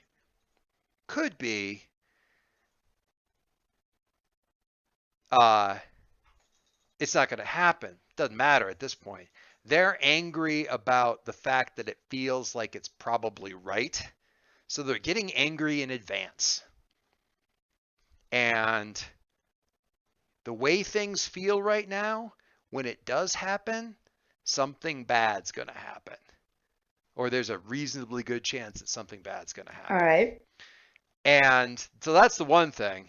And the other thing is, you're absolutely sure that the reason this is cycling around is because Buck had a thought in his head and he decided to share his little bit of pessimism ray with enough people, it's kind of this thing. Right, he's the whole source of this whole thing. Yeah, he's absolutely the source of this thing. And this isn't the first time that your little ray of sunshine has decided to piss on everybody's parade, and he makes enough sense that people will listen and repeat it. And in this case, in this particular, I mean, it's been a pain in the ass in the past, but in this particular situation, he's laying a fuse down. And if you pointed out something like that to him, he'd probably just shrug and say, well, people ought to be better at taking care of their stuff. It's I'm just pointing out a thing. If they can't, keep themselves under control, that's hardly my fault. He's real good with horses. Not so much with people. If I cared about people, I'd be fine with them too. That's sort of his thing. So yeah, when this happens and people are just going to keep being a little bit, they're just waiting for the other shoe to drop now. And progressively getting, hotter in anticipation. Is there anything I could do to mitigate that? Maybe. Might have to think about it. While you're thinking about that and sort of like, doing your loop, you can see January sort of come up surreptitiously along the south side of the building, around the corner there, and it's a wave, but she's keeping her hand down kind of by her shoulder rather than being way up high, to just kind of be like, right, hey, see movement, but I don't want to draw attention to myself any more than the person's coming the way. So something to distract you at least while you think about that. Maybe? Yeah, maybe you have to think about it. All right. So, and she explains when you come up close, she's kind of halfway tugging her glove off, and you can see already like something cut down through the glove, and I don't know about what happened there. I punched a window. Kind of where? With my fist. No, stupid. I mean, where were you? Oh, I was in a building on patrol, and I had to get out of the building, and I was in a hurry, and I should have kicked. Which building? Up north. I don't know the name of it. Just up north. I was just getting out. Why'd you need to get out? I'm gonna ask you to roll. I'm gonna have you kind of confront her. So, because that feels like absolutely what you're doing. So roll aggro for me. Well, look at that. When you don't have any bonus. Why'd you need to get out?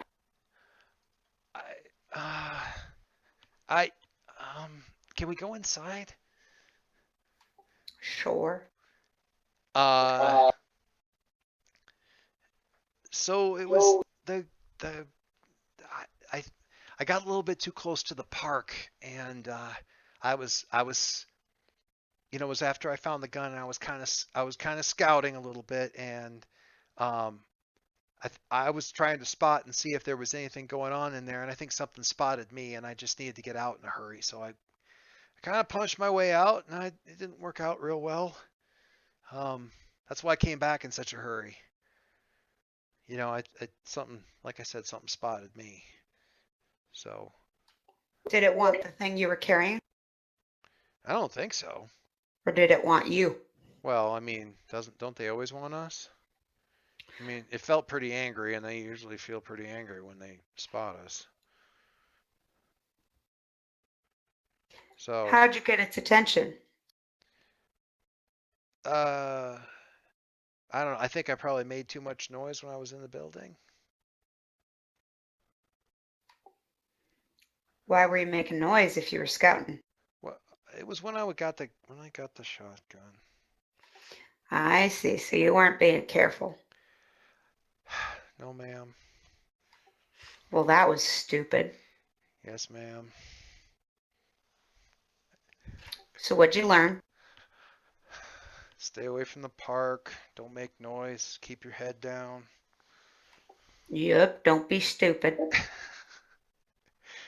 She's had it several different directions from her female Sure. authority figures today. Right. It's But see, I haven't heard any of this. no, You of see. course not. Yeah. And it was well, Serran said it was worth it for what we got out of it, and I think she actually kind of liked getting Kreider to back down too. But she said it was worth it. It's a good gun. It's You really got nice. anything to go in that gun? There's a lot more. Well, I don't know. She's got a whole gun cabinet, and there's shells in there. Some of them probably fit. I bet some of them probably fit. She didn't try right then, but I bet some of them probably fit. And in that museum, if we ever get back up there, there's a whole bunch of other stuff too. I told her about it. There's like cannons with wheels on, and I think probably some other guns, but they didn't look at all like the shotguns that the guards carry around, so I didn't bother with them. Some of them were real big. They're almost as tall as me. But there's quite a few down in there. I make a mental note to go and investigate this. Like actually go up to the thing and investigate it, or ask around about it? Ask around, of course. Yeah. Yeah. It doesn't seem like me to go out and investigate things. That's not. Well, I mean, you gotta ride the horses sometime, but yeah, there's probably good places to ride the horses and not so good places to ride the horses. Especially, yeah, straight up along Fifth Avenue is not going to be how you want to do that.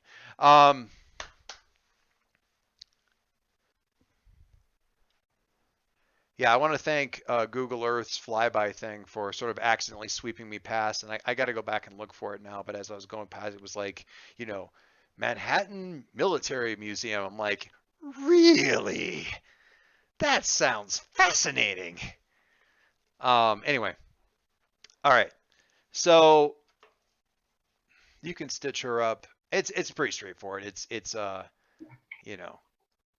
weirdly, and I might be wrong about this, but weirdly, I mean, this is the kind of thing that today might almost more easily be handled with like butterfly bandages, but you don't have I mean, stitches have become a lot more of the go-to kind of thing. There's a little sense to it. I'll give you this one for free. There's a little bit of a sense too that she's kind of, I mean, she winces and grouses about it and hisses through her teeth and stuff like that. But at the same time, this is the first time you've had to stitch her up since she was, started with the Rangers. So these are her first Ranger scars. And there's a little bit, so you probably, there may be a little bit more ouch and hissing going on because otherwise she may be just a little bit too proud of herself about this. having Astoria and these scars on her knuckles and all this other kind of stuff. Um, so yeah, I honestly probably the people to check in with that, as far as maybe something you go to the folks in the library. I mean, it's a museum. Odds are, if Patience is going to know about it, if nothing else, because it's a potential repository of knowledge that she can't get her hands on right now. So odds are she's probably obsessing about it. Right. So she might be a good person to reach out to, learn some more. Okay. Guthrie. Yes. Your, I know that sound. That's the push to talk sound. That bloop. Anyway, so quite a few of the adults are coming back. Now these guys left soon enough, so they're still in pretty good. There's a sense of relief, a little bit of amusement with them as they're coming back. But spirits are pretty good. Okay. There's a lot of, oh, hey, Everybody Guthrie. seems happy. Yeah, everyone seemed happy. Yeah, I would say happy's fair. I think it'd be fair to say happy. That is not an emotion I was expecting. No, and they can't hardly wait to tell you. Yeah, no, little January came back with this shiny shooter that she found somewhere in the city while she was on patrol. Ran right into the middle of the park with it, and of course, Kreider's bully boys snapped her up real quick because she, walked in with weapons. Ought to know better. So, I mean, the girl doesn't have too much sense when she gets excited. But she does all right. And she did all right with this. I mean, it was a pretty, you wouldn't have blue steel from one end to the other, walnut. It weren't walnut, it's oak. They don't do walnut. That's just a old myth. So they're, going back and forth. But they tell the whole basic thing about, Serran came in and just said, well, we'll just be taking that off your hands then and locking it up tight to keep it out of everybody's way. And Kreider didn't want to. You could just see it in his face. He didn't want to, but he couldn't say no, because we weren't gonna kick little January out for just getting excited. And if we weren't gonna kick her out, then we can't. He couldn't really by any rights take the gun. She did find it, so it makes sense that the Rangers the Rangers don't really have a boss. But honestly, let's be real. It's got to be Serran if there is anybody. Maybe Kip, but I mean. So they just walked right back out with that shiny shooter. Kreider just about, I swear he did like to turn himself inside out looking at that thing as they went. But so it was funny, and January gets a little bit of bragging rights. It was could have been a lot worse. I wonder who's going to end up paying for Krieger being embarrassed. Now, do you have to go and ruin it? Well, Little Rain. You got to be thinking forward. No, you're thinking up, looking at rain clouds when there's. All right. Well, I just like to be prepared for the worst. Oh, she's probably not wrong. She's not wrong. They're kind of going off a little bit like that. So it doesn't take the shine off the way Buck's thing did. But I'll just prepare for the future. A little bit of reality checks. No, yeah, you're right. You know where you can come if things get too tough in the park. Well, we're here now. We might just. Well, the kids are playing shuffleboard. All right. Well, we'll probably just try to stay out of the way until, it gets close to dark. They still don't quite. Well, you'll be wanting to make your way home before dark. You don't want to be out on the streets. And right when you're saying that, like, one of them's like, and you swear, like, you say the thing about, like, you want to, make sure you're waking your way home before that. And the timing of it is such that the person who opens their mouth never gets to say, like, maybe we could just stay here tonight for once. And you don't give them the chance. No. And as you're giving the direction, they just, like, two of the other ones, like, we know, and they just kind of, let's let it go. Sometime somebody's going to ask again. It's been a while, but somebody's going to ask. And the answer will still be the same. You see uh Serran coming. Kind of. Well, you look up when Serran's coming. Well, I'll take a seat on the steps. And they kind of go in, and there's a little space off to the side of the building where convenient, like one of the buildings to the side of the church. It's kind of fun. I actually did, like I said, I did manage to get a shot of the thing, but it's really nestled in amongst a couple of tall buildings. It certainly is. One of them is down though, so there's kind of I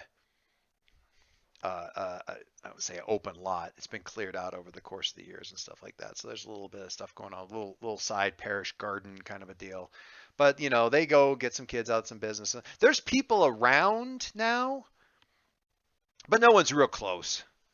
There's a tendency to kind of leave you to yourself when there isn't a need to come and bother you. So yeah, Serran, some people, Guthrie's talking to a couple people when you come, sort of within sight, but pretty soon they clear off, head into the building or head off to do some stuff, and Guthrie sits down on the steps as though she's waiting for you to get there. Awesome. Awesome. What do you do? I sit down next to her, nod. Hey there. And this is, I liked how you said this before, like all the stuff I normally have on me. So this is just, you generally are just wearing what you would wear on, I mean, pretty, without probably the pack or whatever of supplies and stuff like that. But outside of that, pretty much wearing what you would wear at any given, you're always dressed like you're expecting the kind of trouble that you would run into on a patrol. Yes. Okay. All right. All right. So she sits down, kind of slips the bow off her shoulder, kind of a thing. Well met, Serran.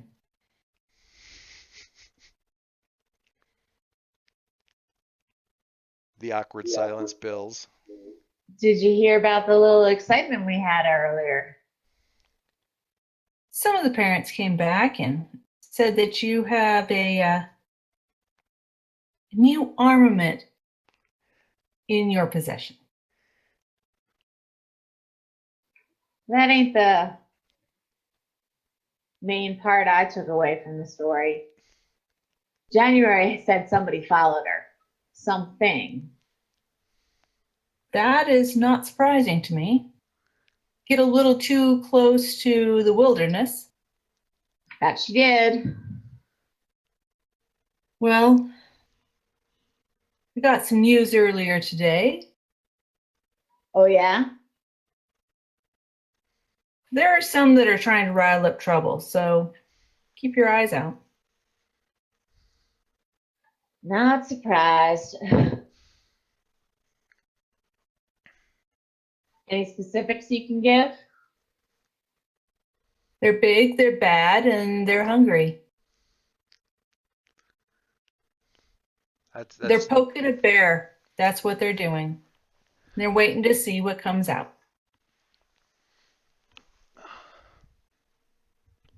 Which day are you talking about? I just want to be clear. I'm talking about my distant family. Oh, okay. Okay.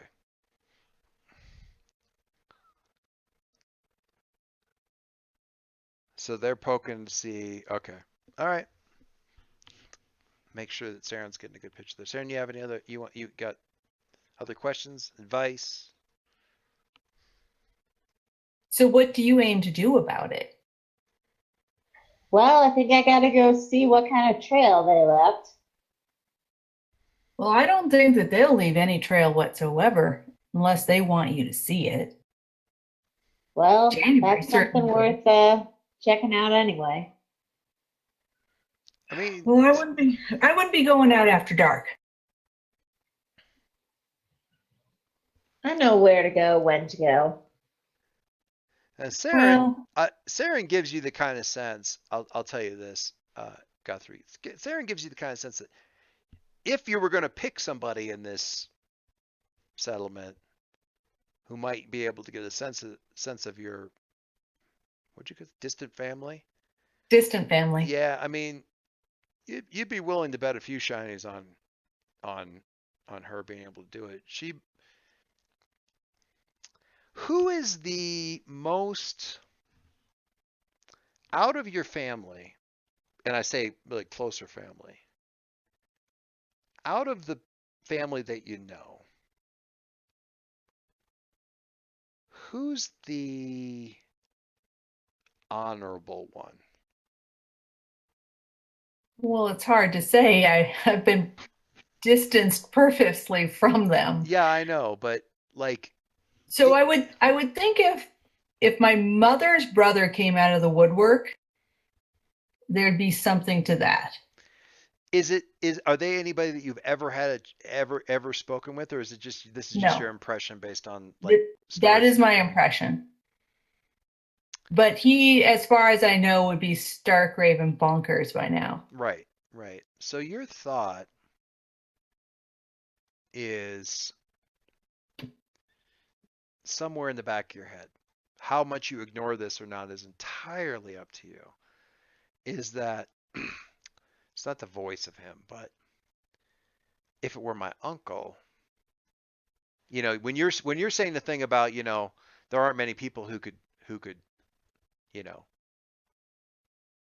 pick up any trail from them, or, most people couldn't, kind of a thing. If it were my uncle, he'd go along with and help. So Well, the thought occurs to you whether or not, how quickly you strangle that thought, um, or don't. That's entirely up to you. But the thought can't help but occur to you. well, Serran, I have a question for you. Yeah. So, what kind of tracking are you planning on doing? Are you planning on tracking where January went, or are you planning on tracking whatever was following her? Well, I suppose I'll start from where January was, see if I get any sort of trail, follow that where it goes. And this just for me understanding, entirely for me understanding. Are you saying like start from where she came into the park, or start from this museum that she's talking about? Um, I'm gonna my goal would be, my plan would be to, you know, range up literally, Fifth Ha, Avenue. sure. Um, you know, see if I find anything. If I don't find anything before I get to the museum, check out the museum and see if Okay. there's a trail either Right. coming or going that's not January. Right. I just wanted to get a sense of, for my own mental preparation than anything else. So yeah, so what Sarah specifically says to you is, figure out, start from where she riled things up, and then, see what I can find. What do you say? I would caution you that by following where they want you to go could end you up in places you don't necessarily need to be. That's what I do. Well, it might be what you do, but these creatures are clever and they can make their way here just as easily. I'd hate to see one of the best defenders be lost by following a wrong trail. Well, I'd rather know a little bit more about what's coming than just sit here and wait. Well, whatever's coming is has been wanting it for a while. Which is true, but phenomenally unhelpful. And there's a little bit of that, the sitting and waiting thing that she says, just sitting here waiting. It's annoyingly akin to your little visitor taunting you for liking boring things. Yep. I'm sure you probably picked up on that, but I want to make sure that you're noting it in the back, that your character's noting it in the back of their head. Oh, yes. That is what we do. Okay. Um, So when are you planning on going on this little hunting extravaganza?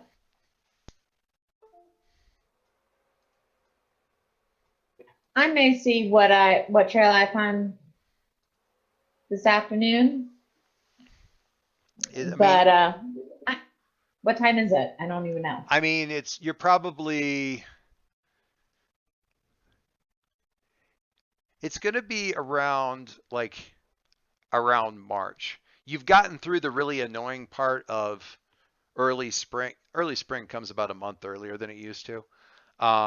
You've gotten through the really annoying part of early spring where crap keeps freezing and then thawing every night and wrecking pavement even more than normal and that kind of thing. So you're kind of into early March, so things are soggy, but at least aren't freezing every night. So you probably got, I'm gonna say, at least 3 more hours before sunset. It's in the afternoon, but it's not probably past 3. Not too far past Okay, 3 so anyway. then I'll probably, you know, sniff as far as I can in about an hour and a half, and not get all the way up to the museum, but check that out tomorrow. Yeah, check it Unless, out. You might want to take a few people with you.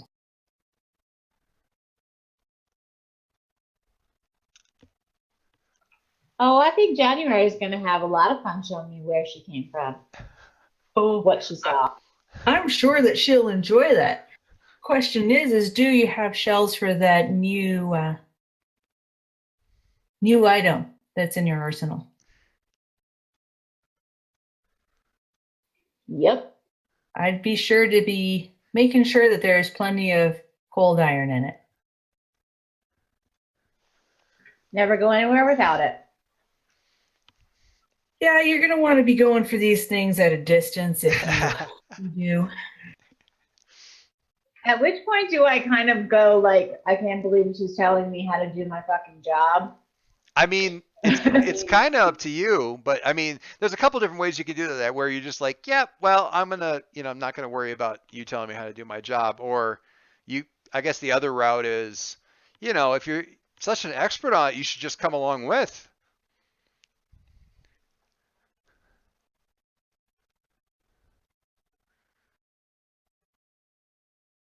I don't. Yeah, she's pissing me off right now. So sorry, I'm not going to do the smart thing and say that.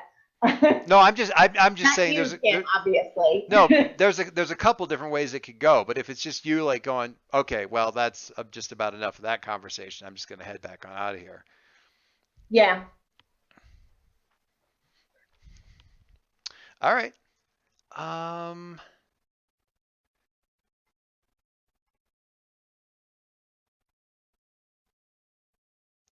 Hang on just a second. Look at something.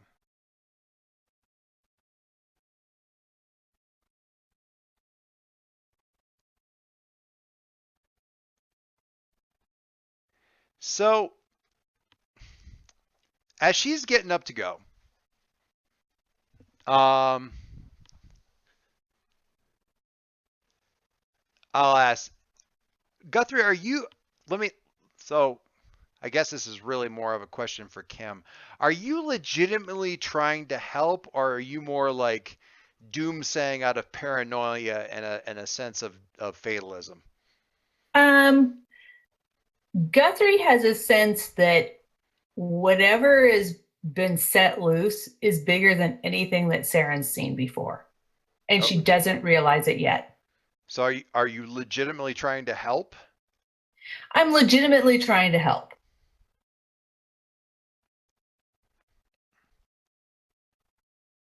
Okay. Um, take a Guthrie is concerned that the community is going to lose one of their best allies, and okay. she's trying to let her know that this is bigger than badder than what Okay. she's run up against in the Right, past. right. But she's probably going to go. So at this point in time, if you're helping, you kind of just like, well, I'm going to try to make the situation go as well as I can. I'm going to take a look at your little basic move sheet there for Okay. there's a move at the bottom of the center column called help someone. And you're rolling hex for Okay. this. So what is your hex with Serran? 2. 2. So if you want to help someone, go ahead and click your hex, and we'll see how that shakes out. 7. That's not terrible. Fair. It's fair to middling. Not great. Not bad. So and Serran, you're getting up and like, okay, I'm kind of done with this bullshit woman trying to tell me how to do my job. So to help someone, blah blah blah, on any hit, the MC chooses the most suitable. +1 to the roll, +1 hold, +1 choice. I don't know what that was. +1 harm, +1 armor, or another suitable bonus.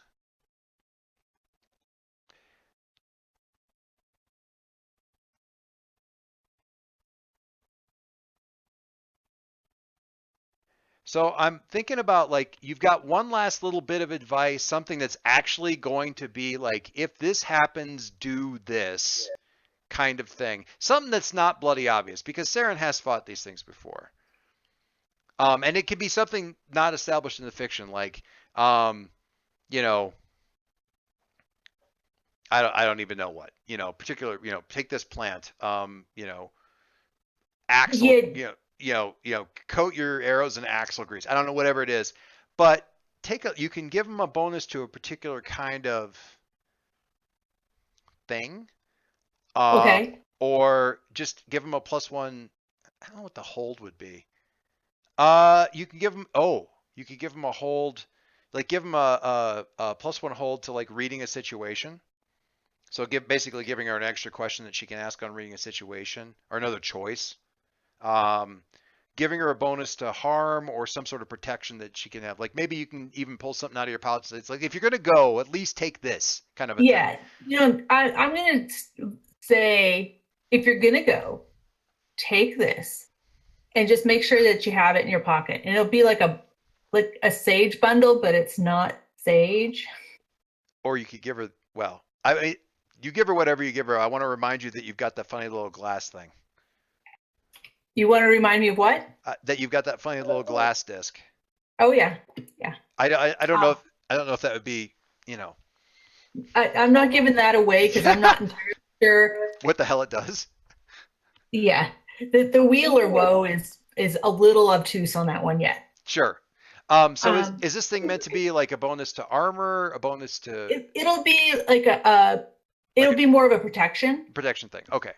Yeah. All right.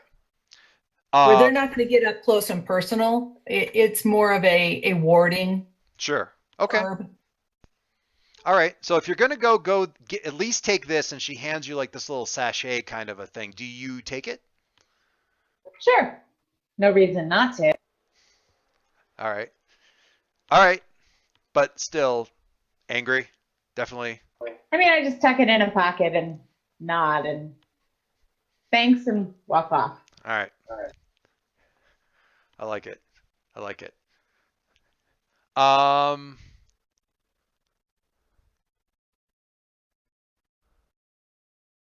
Okay.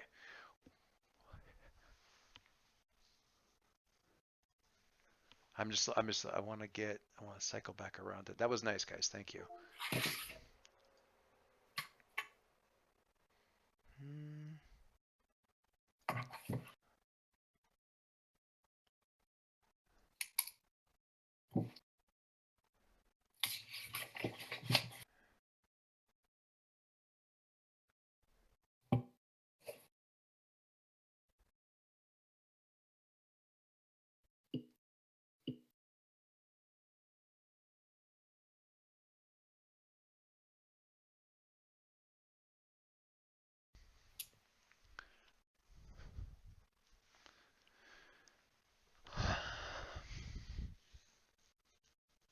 I'm thinking about something. I'm looking at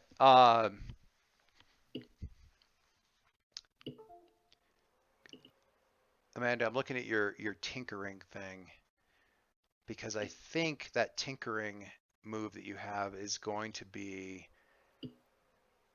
it occurs to you, and if this is okay, this is probably we're gonna close things up. But you're looking out at the people, you know, that are working in the park, and annoyingly, Buck isn't around right now. Seems to me he always seems to do this. Like he'll raise hell or cause some sort of like thing, and then manages to make himself scarce while fallout happens. I'll talk a little bit more about that in a second, but there's a couple different things you can think about in the back of your mind. It's you know, there's going to be food rations. That seems unlikely. Alcohol, maybe. Some sort of martial law thing, but if you're looking to mitigate this, probably you're going to need to prep up quite a few things. So there's two different ways I see for this last little bit that we see of you going in and seeing you kind of like setting up a bunch of stuff in your space, like you're preparing to sort of make something, or you know, something of that nature. You start to tinker away at something in there, or we see you heading up the steps into the library to go talk to to go talk. Which do we see you doing, like, as the afternoon wears on thing?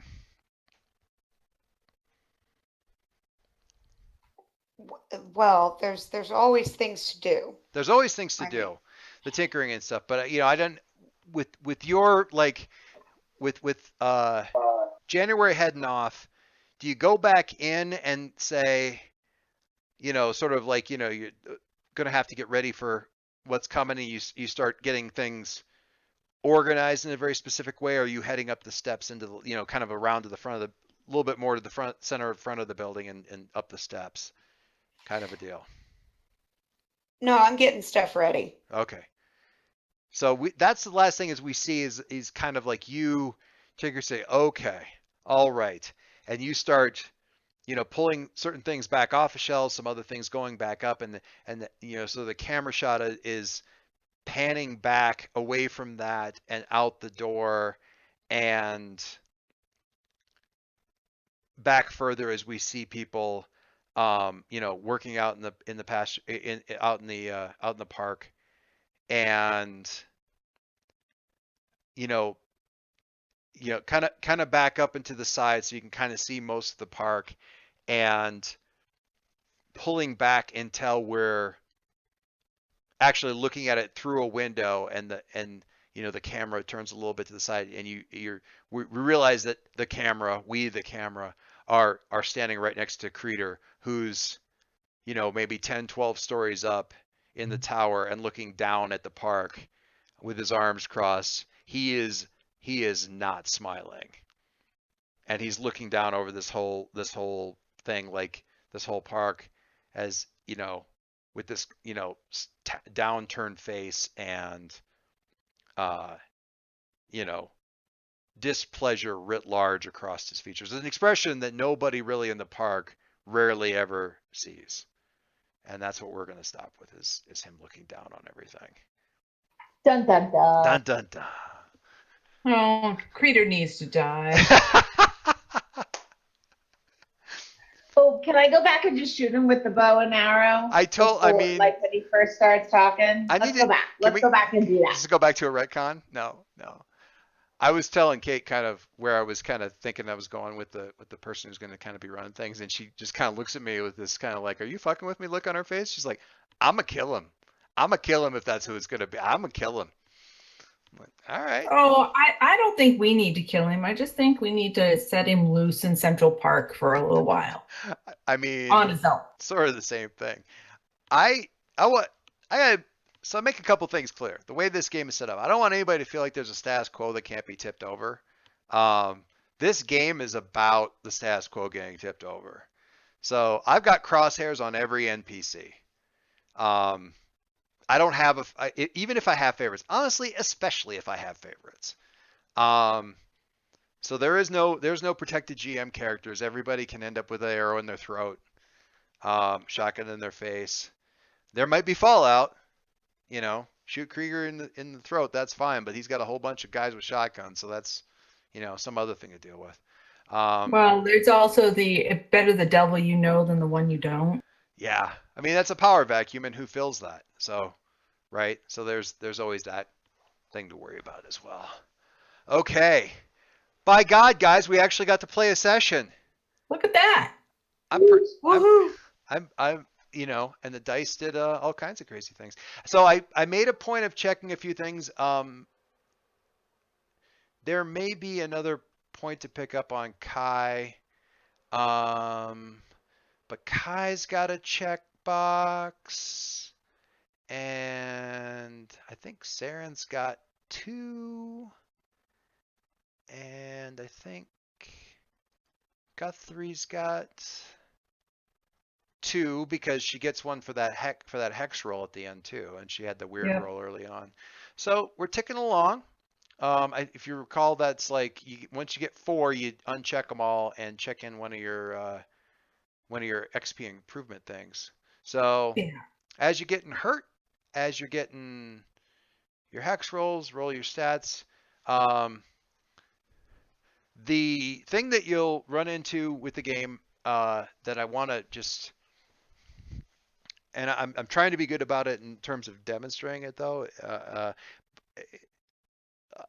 If you come to me and say, I want to go aggro on this guy, I'm going to ask you, cool, what do you do? Because I want the fiction should always indicate what the move is. I don't want to roll to hit the guy. I want you to tell me, I'm coming up and I'm going to, take the butt of the rifle and smack him in the face so I know it's clear this is what's happening. I'm going to push this guy back. I'm going to get him to back down, that kind of stuff. It should be really, really obvious from what's happening in what we're playing, what we're rolling.